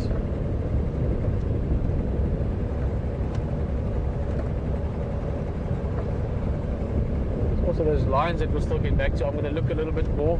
I know HD is keeping a tab on them, but as it gets darker now, if we haven't had any luck with this leopard, I think we might head that side as well. Lions, as you probably know, they tend to be quite lazy in the day and get more active at night. So it's nice and cool, and as the sun is disappearing, it could be that they start moving around. So we'll try and maybe join for that. But first, we're going to give this leopard one last good, what's a good word? Good bash. See if we can't find him. Alright, well, while we're giving it a bash, so to speak, looking for this leopard, or this leopard, I'm still determined to find him, so we're going to do our best. We are going to go to those lions later on, hopefully, if it works out. But in the meantime, HD is having a very good afternoon. He's finding lots of things, so enjoy it. He's got some ellies, and we'll get back to you when we find something. See you now.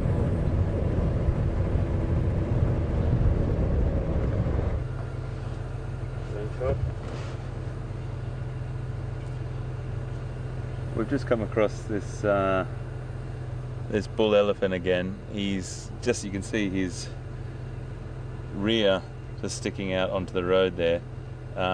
He is in must, as I said before, so he's in that sexually active time.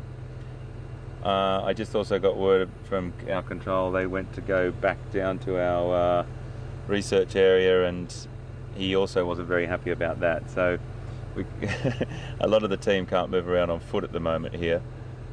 He's definitely not tolerating us at the moment. I've just got the car running just to see that he's okay with us and he knows we're here. He might come out in a second. I'll just turn off, see what he thinks. He's gone quite still, so he might be giving us a little bit of a an indicator that he's not happy in a minute. I am feeling raindrops too, folks, just to let you know. There you go, look at that. Wow, what a beautiful boy. What a beautiful boy. I'm just going to, so I've got an exit plan, or exit strategy.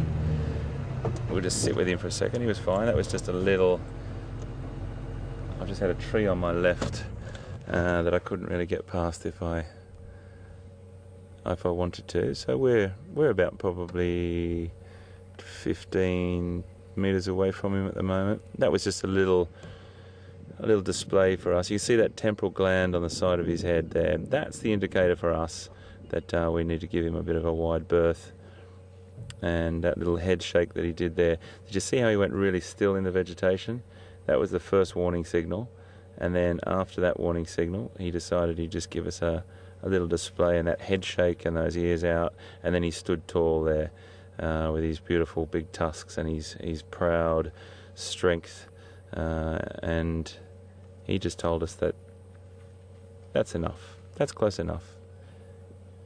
Now I've got to tell you, I am feeling raindrops at the moment, so,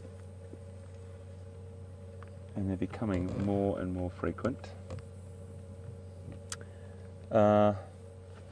Just stand by, everyone. You're with us on the back of the vehicle, exactly like it is on any safari drive, and when it rains a little bit, it's okay. We've got a couple of drops here. Let's just go back and have a look at him walking off whilst I'm thinking about what to do. That's beautiful to see, isn't it? He's just browsing along this road, picking off different species, anything that he feels like.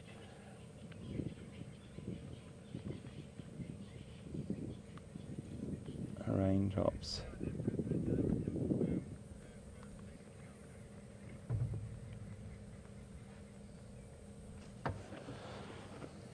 That's great vision, isn't it? Isn't that lovely? Elephant walking down the road. Beware elephants.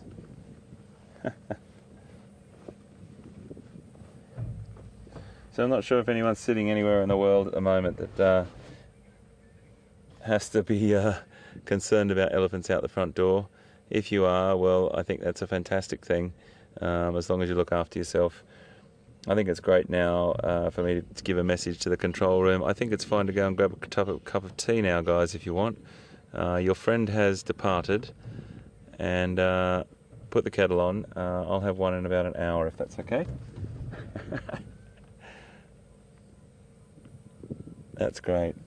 So lovely to see him. We've got about 46, 47 minutes left. I'm just going to stay close to our control centre here on this area we call quarantine. It's spitting a little bit. There's a little bit of a few raindrops. It's not too bad. I don't think I can't see any imminent sort of thunderstorm about the heavens about to open. So I think we'll just stay down here. I need to get down that road, which is also interesting. So I may be able to go cross country here. I'm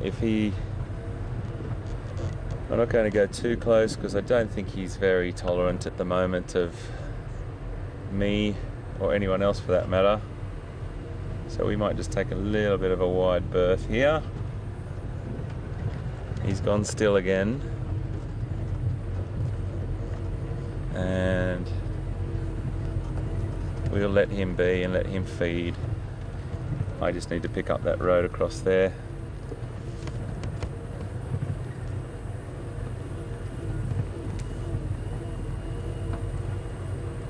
What do you do if he's an elephant in the middle of the road?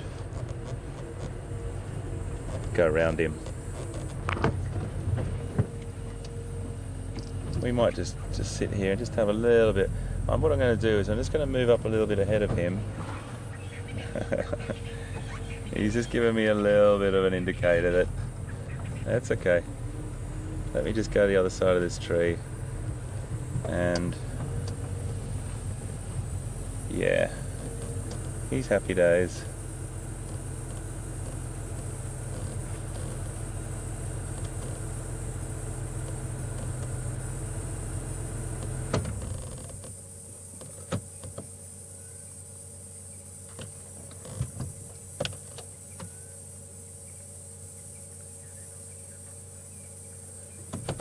Okay, I'm just going to try and creep around. Have a look at that temporal gland on the side of his head there as he's flapping his ears. I just want to get you a bit of a look at that. That's the secretion. That secretion that's going right down the side there. It's very, very good. Great vision there, VM. Exuding that must or that secretion there. It's quite an odour to it when you're up close or you're on foot. He's a fine specimen, absolutely fantastic specimen. Isn't he beautiful? So he's going to be off looking and using his fantastic sense of smell to see if there's any females in estrus or in season around in any of the breeding herds. He's given me a little bit of an indicator at the moment that he's just given me a little bit of an indication that to stay where I am, not go any closer,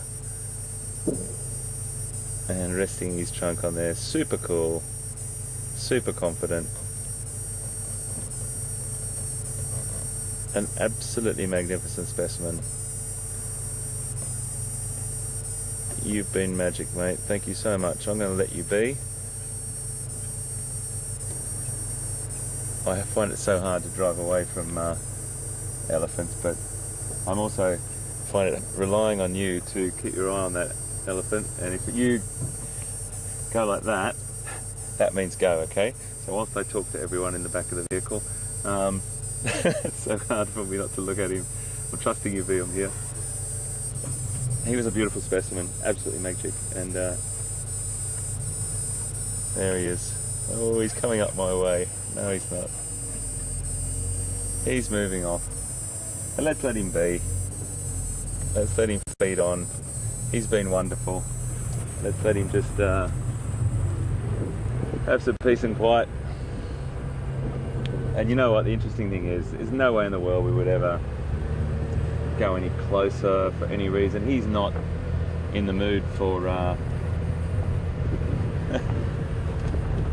safari vehicles and live streaming from Arathusa and Djuma in Sabi Sand, South Africa. He's not in the mood for that. He's just in the mood for one thing, and I'm sure you can guess what that is. So we're just cruising around now. Some lovely zebra over here, lovely little herd of zebra just through here. The light's dropped quite considerably, so I'll just give you a little look at these beautiful zebra. Just going to stay back here because in this open area they're a little less not tolerant, but they prefer us to stay back a little bit, so they're just walking on. A couple of the females quite heavy in foal there, with the last offspring that zebra had behind her, or the last two actually, from those two females. Beautiful, really lovely. Look at that, that's lovely out just in a header here, VM. That great sort of shot of the zebra looking out over the grass there.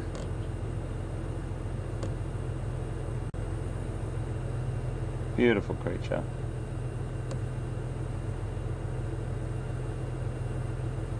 Very social. Sometimes you see the other some individuals putting their heads on other ones' backs and resting.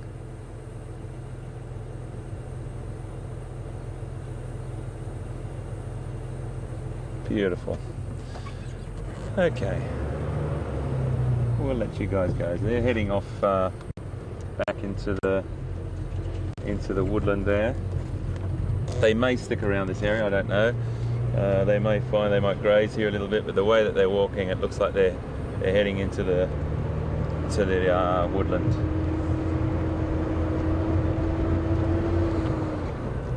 Okay, we've got about 40 minutes to go, folks, so I'm going to go for a little drive, staying close to base. Those little droplets have disappeared. We're dipping our toe a little bit further out and taking our time here. You never know what we might see. I might just drive down a place called Philemon's Dip and see if we can see anything down there. A couple more raindrops. Very, very careful about this.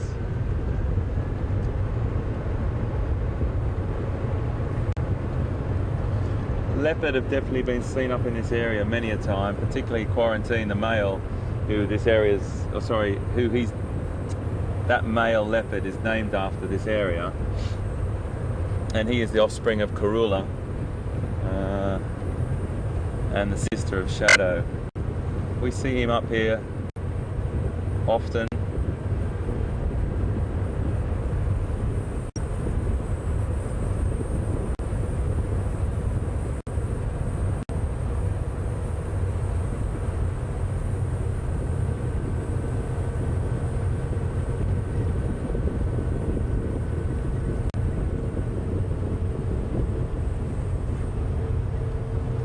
Had a really nice tweet from Suzanne Wolf, and Suzanne wants to know what that really high-pitched is. Can you hear it?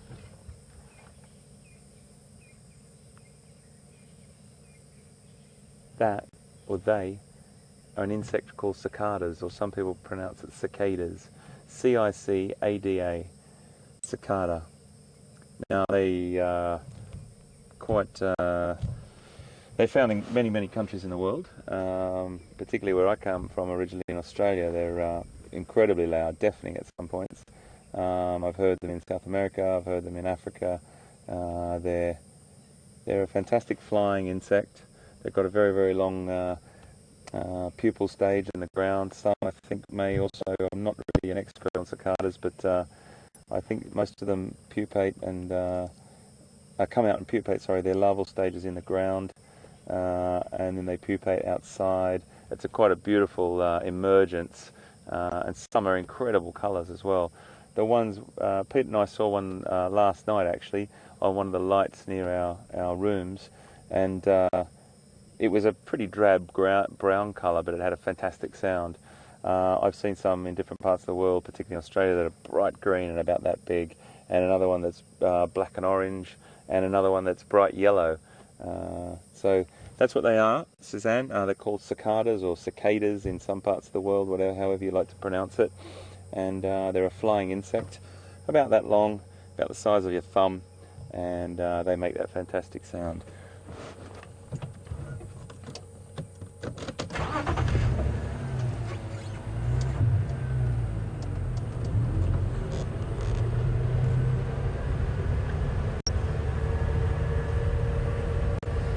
Okay, I'm going to just tootle around this area a little bit more, and I'm going to throw across to Pete because he's been hot on the trail, or trying to really do his best to find leopard, and Pete's got a really tenacious appetite when it comes to leopard. I really love that about his love of wildlife, and he'll do anything he can to find one. So let's cross to him and see how he's going, and see how he's progressed. Anyway, I'll be back real soon.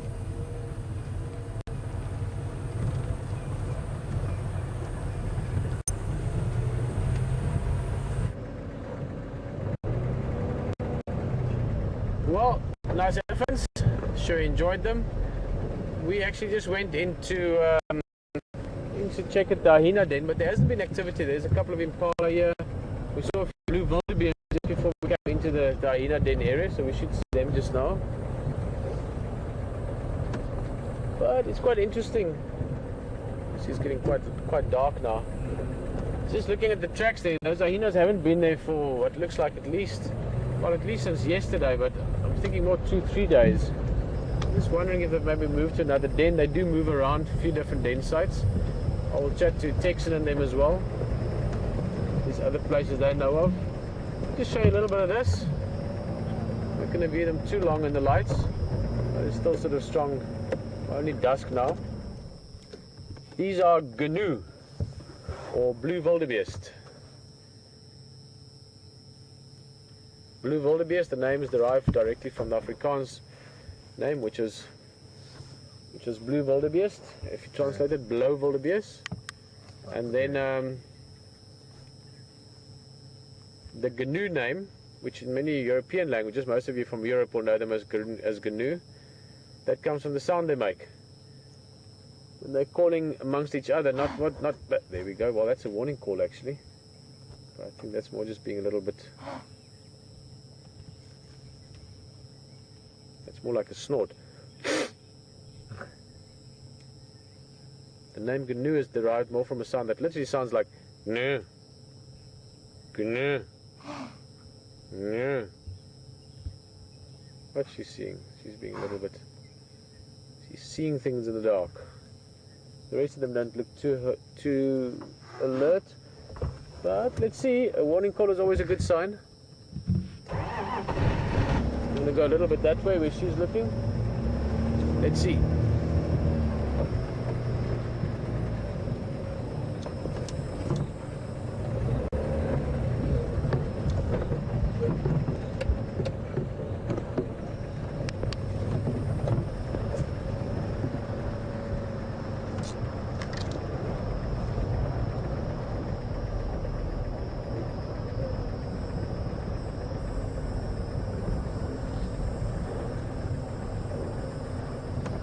Could have just seen those impala, they're in that direction.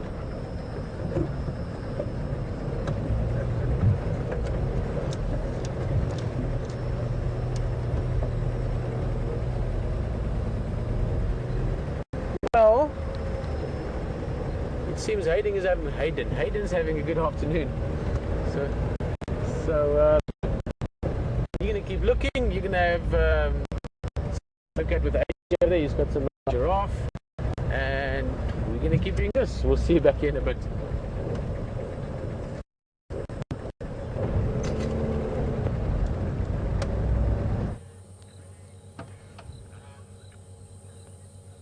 Hi everyone, I just thought we would stop and bring you back just for a second because this male giraffe was, sorry, I can't even see at the moment properly, I'm just rolling back. This giraffe was just standing with a great silhouette back on the horizon there, and it looked fantastic, and he's just moved off, so I do apologise. We might just go a little bit closer and see if we can see. Oh, he might be walking back past the camera. VM, I'm so sorry mate, I'm throwing you back and forth, back and forth. He was just standing feeding on this tree, and then he moved on, but we just came upon him by himself, young male, and that will happen. Young males can be solitary. They would normally form part of a bachelor group. Loads of animals do that, form bachelor herds for safety in numbers and all that sort of thing, and then they will meet up with, oh no it wasn't, no, there's another one there, let's just see, oh no, there's many more, there's another one there. Okay, so there's a small herd here, very, very hard to see folks in this light. That's a really odd horn, that top horn there, very strange. That really thick horn on the left, on our left, his right. That's a very odd shaped horn. They're normally quite symmetrical, so I haven't seen that before. So he's either had a bit of a bump or a bang on his head when he was younger, and he's just got that odd shape on it. Potentially that's what it might have been. So when they're born, those horns are flattened inwards to the skull, and they don't stand up or stand up upright until they're between 4 and 6 weeks. They fuse to their skull, sorry, about between 4 and 7 years of age. They stand up in about probably 2 to 5 weeks properly, and then you can actually know that they're floating till they're between 4 and 7 years. It's going to go up, and they fuse to their skull, and then if they're a male, they'll use them for a nice shot through there, VM. I can't see if you can see that. Bit of a silhouette of that giraffe up there, mate. Straight ahead. We might be a little bit too far away. I'll move up a little bit for you. There you go, is that good? There we go.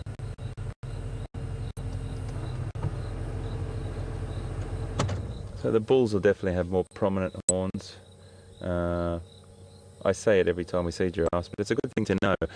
Giraffes and their cousins, the okapi, that live in Central Africa, are the only two species of,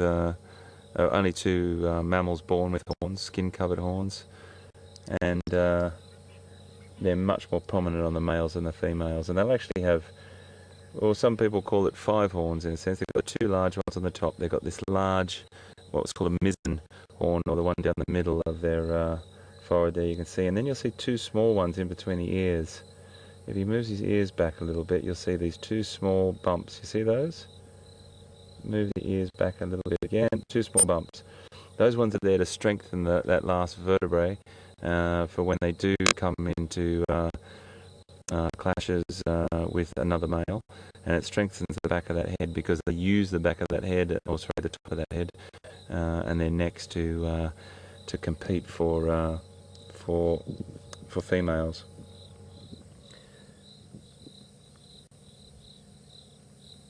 And at this time,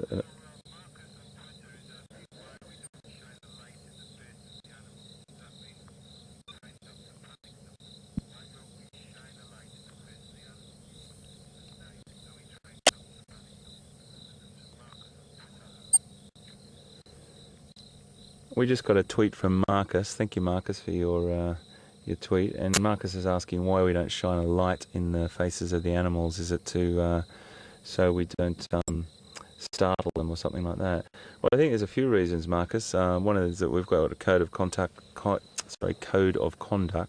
when it comes to viewing animals and taking people out to see them. And the main practice is to use the light to see the reflection of their eyes, but just in a fleeting glimpse, and then you know that you have the presence of an animal, whether it's a cat or an ungulate, a hoofed animal, and then you would use that spotlight just as a wash on the sort of side of the animal. But Marcus, I suppose it's a little bit like us getting a really strong torch. You know what it's like when someone shines a torch in your eyes. It's not the most pleasant of things, so it is probably we research has shown that, you know, it's not the most pleasant thing for animals to have that bright, particularly when some spotlights say 1,000,000 candle power. I don't think I'd like to have 1,000,000 candle power shone in my eyes.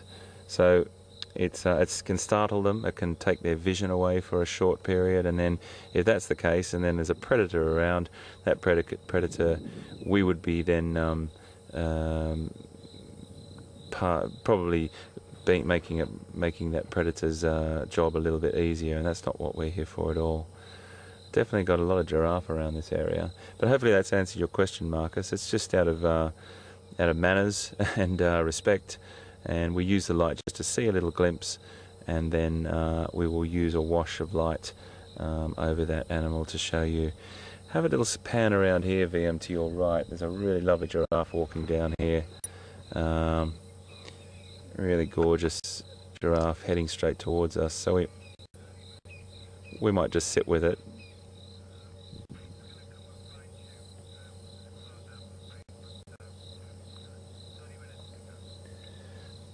The light is really low here, folks, and I don't want to turn the lights on because I just want you to understand that the light has dropped massively, and this male giraffe is walking back into the open woodland across this area, and he'll go in and start browsing and feeding as well. They stay within seeing distance of each other. It's a very loose net sort of formation they do when they're feeding, and just as long as they can see each other and probably getting in closer proximity to each other during the night. They balk in the night very easily. They get quite skittish in the night. It could be something as small as an impala walking through, and giraffe will get really skittish and have a little gallop off. But they're incredible creatures, and I really have a great place in my heart, giraffe. The darkness is upon us, folks. And I'm going to have a little scoot around further. Pete's going to come up and meet us, and we'll close the safaris tonight together.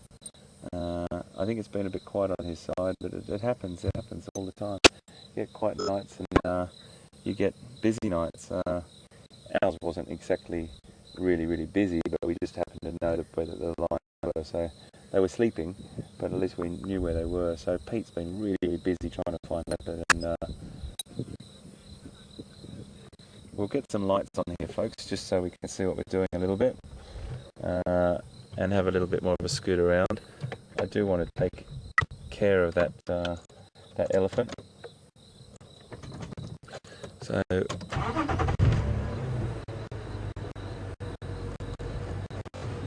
been good though.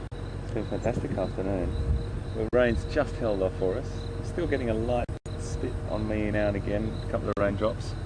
But I think overall we had nice line, we had the presence of line. They didn't do a great deal, but that's okay. That's what lines do, 20 hours a day they do that, and that's okay. We were just very privileged to be in the presence of them, because I have been on some reserves that they just run as soon as you come anywhere near them like that. So we're really privileged to be here. We'll go for a bit more of a drive, see what we can find. It's been great to have you on board. We've got still 25 minutes to go. You never know what can happen.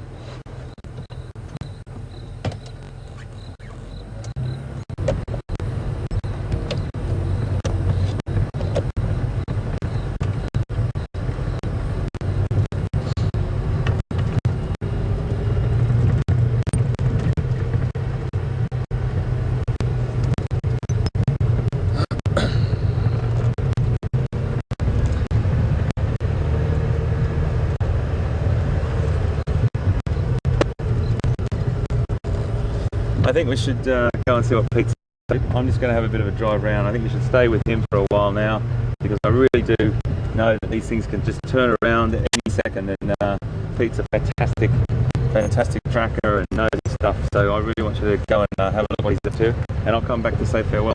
Okay, see you soon.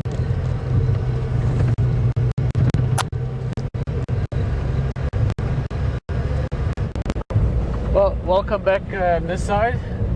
We still haven't found the leopard.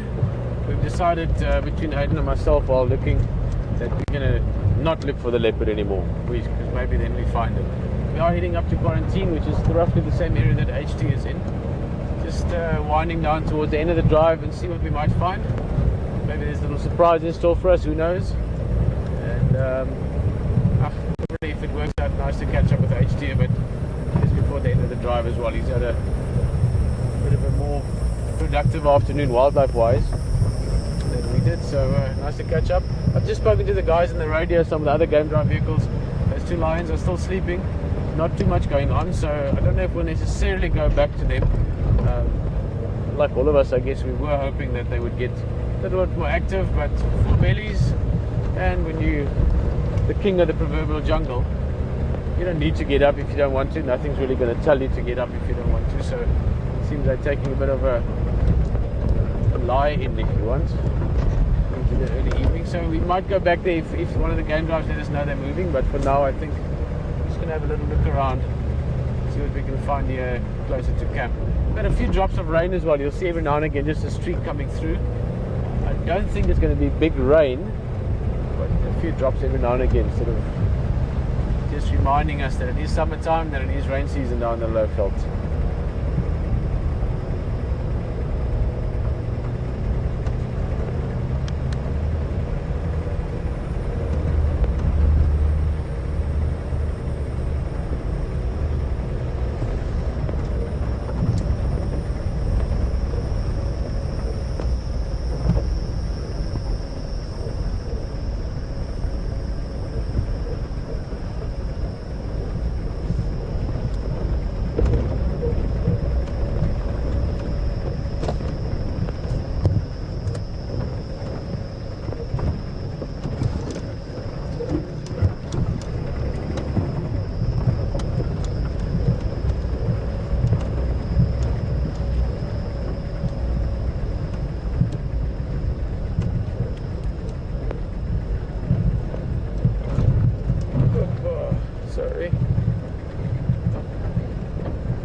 distance, just another game drive vehicle also looking around the same area. HT is in the area. We're gonna try and catch up in a little bit. I'm just gonna have a last look up here on Zoe's Road. Then catch up with Hayden. Quarantine here.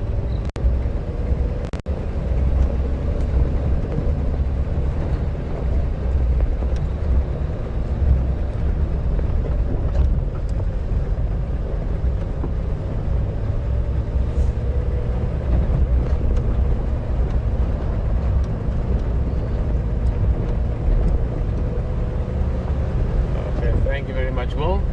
There's been a big hilly around that you've seen earlier, and that I said we were actually a bit of a memorable first day down here. Might see him. I believe he's in must. Now, elephants in must are generally a bit of a different cup of tea. Quite interesting to see him.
Bumpy road, sorry.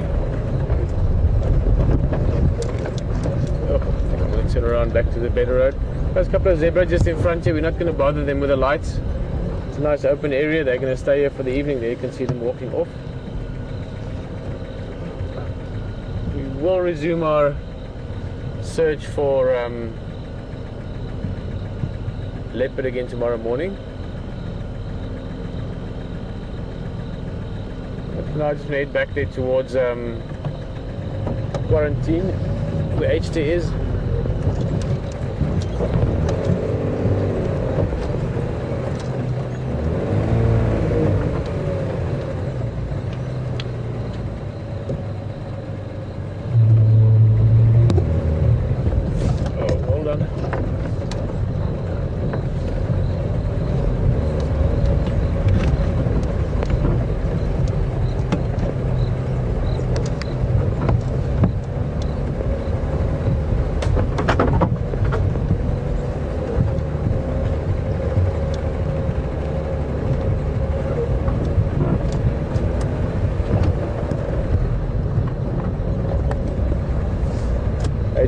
texting in.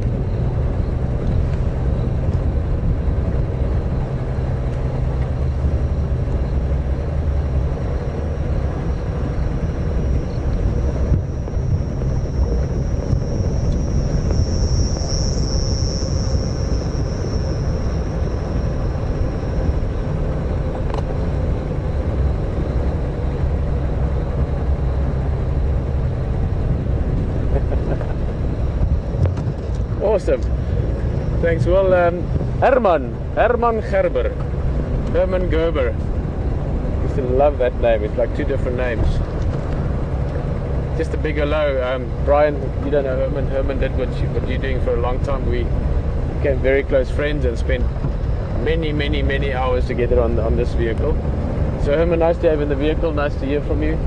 We haven't spoken for a while. I saw Herman a while back briefly in Namibia. Herman, I had a boy 6 weeks ago. I haven't even told you yet. So yeah, there's a bit of catching up for us to do at some other stage. But nice to have you in the vehicle. And who knows, down the line, nice to maybe see you on here again as well. Although you've got a tough act to follow. Brian, who's behind the camera, apart from being a super guy, was a trapeze artist. I'm going to have to bring this up every now and again. So I'm going to have to bring that up now and again. But Herman, you would have had fun down here for this rehearsal stage building up to Big Cat Week. Guys, not to go on about it too much, but you're a very good friend and we spent a lot of time out here. Many of you that have been on drive with us before, you know Herman as well. Herman Gerber, aka Herman Gerber. Well, did you say Will and Kate also say hello? Is that the Prince? Which Will and Kate is that?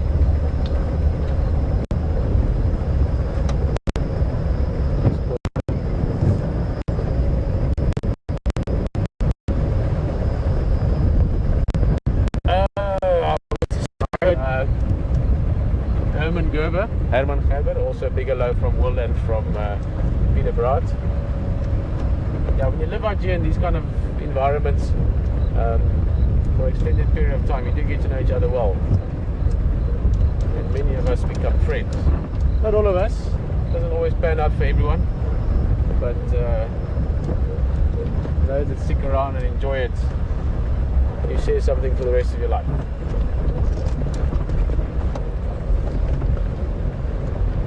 Alrighty, one last run across quarantine.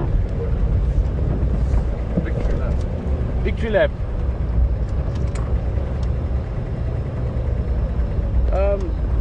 Well, I couldn't get HT on the radio just now. If he is around, it'd be nice to bump into him before we say goodbye.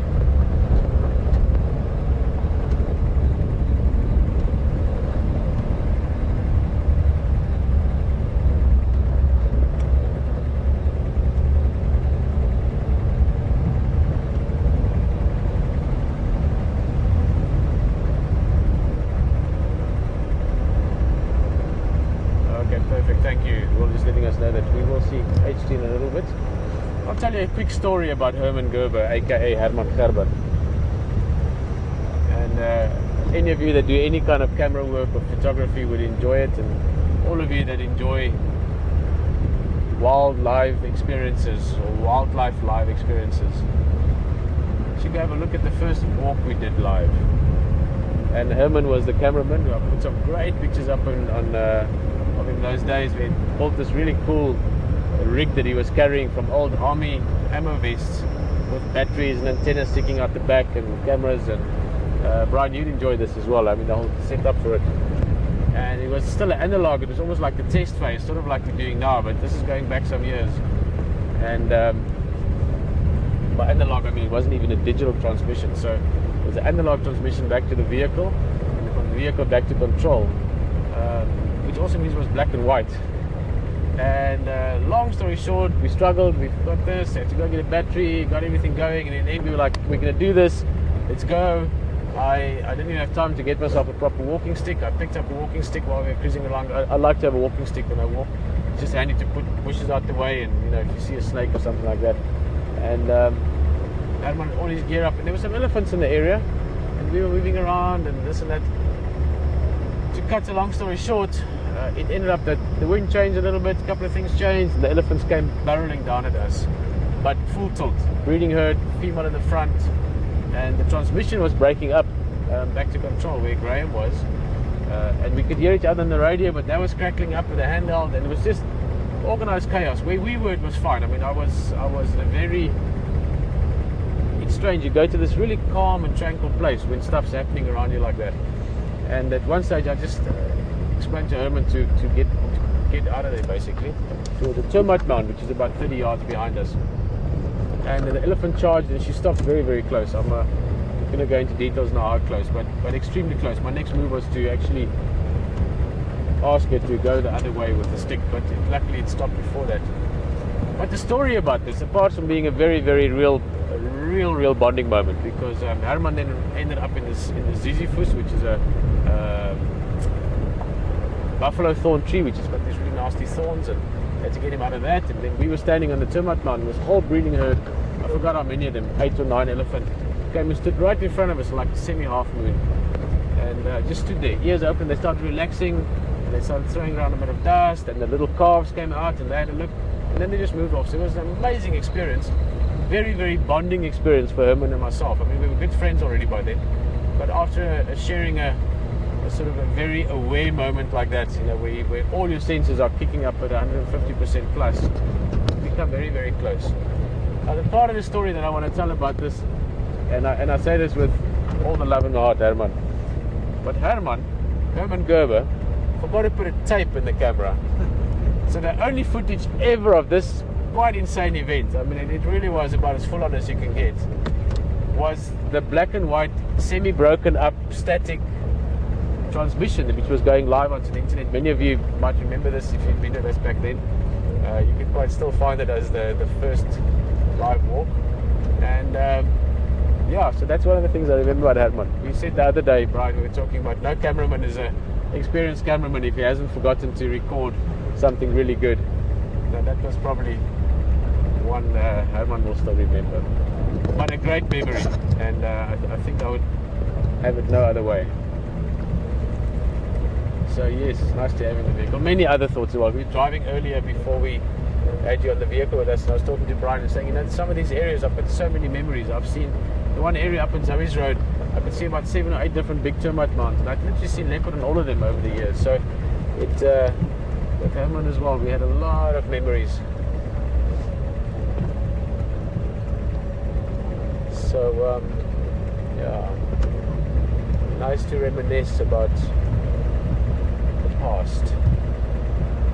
Actually interesting, that tree, the Ziziphus macronata, or the Blinkbaar Waggebek in Afrikaans, or the buffalo thorn, the one that Herman got sort of a little bit tucked into with the elephants, that tree has got a great folklore to it. We'll talk about it tomorrow maybe. If you're with us and drive tomorrow, remind me. I should remember as well, maybe for the afternoon drive tomorrow. But it's got 2 thorns in it. If that's the branch, you've got one thorn pointing forward and then one hook thorn that sits on the other side, sort of like a little hook thorn like that. And in quite a few of the African cultures, especially in the Zulu and Shangaan tradition, they say that this tree is a great reminder of life, because in your path, also from thorn to thorn, the branch does this little zigzag. They say that in your life there will be many little twists and turns in life. It's never a straight path. It goes a little bit like this, and a bit like this, and a bit like this, and there will always be things urging you on, the thorns pointing forward, things pointing you to the future, things urging you along, and you must always follow that and always be aware of that fact. But at the same time, you have these little hook thorns, and you must always remember that you must never forget your past. You must never forget what you have learned. And that's a beautiful story that somehow makes sense in this little conversation we just had. Certainly makes a lot of sense to me sitting in the Jigga 8 years later or so, enjoying this live wildlife experience with everyone. It's a game drive vehicle. That's what I think. HT is coming from the other side that we're going, so we'll catch up with him there.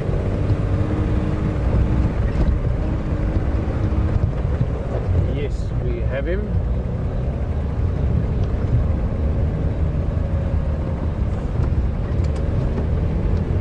Guys, we're going to quickly catch up to HT there. But in short, we did a bit of a quiet drive from our side. You had a brilliant drive. This is one of the other amazing things.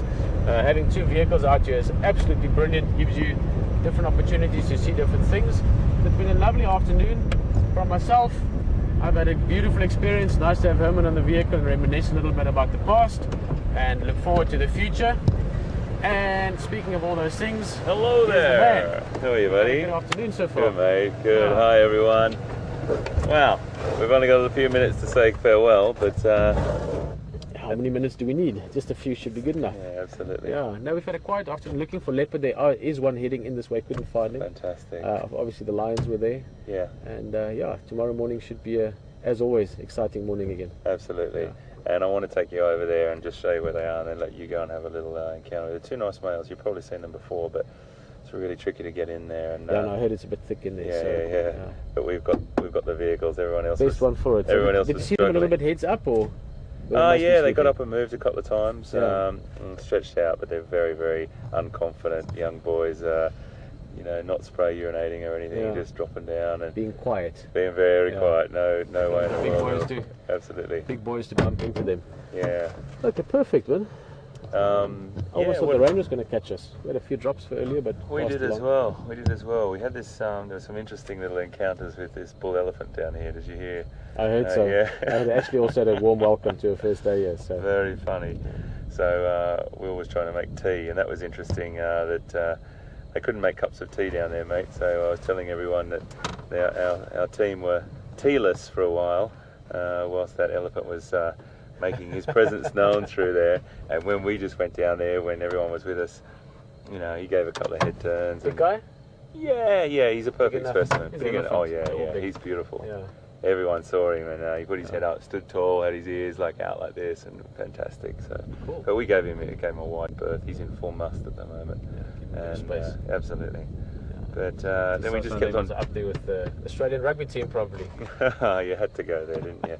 It was going so well, Pete. It was, but you know me, huh? It's going so well. No, brilliant, Sam. We went around just sort of at the back of that sandy patch area and down towards Buffelshoek down. But I'm going to say farewell, everyone, and I'm going to say thank you, and I'm going to let Pete say a farewell to you, and I'll see you guys in the morning. So happy days, and goodbye. see you in the morning. Yeah, pretty see you much back if you're there, on, bud. see you at All camp. right, mate. Guys, Cheers, bro. thank you very much for a lovely drive. Nice to catch up with HT there, and not really much more to say other than it was good fun being out here with you, from myself, Peter, and from Brian and the vehicle, the whole team. And tomorrow morning's another day. Leopards are imminent. Every day you don't see one, you're only closer to seeing the next one. So join us again. Bye bye.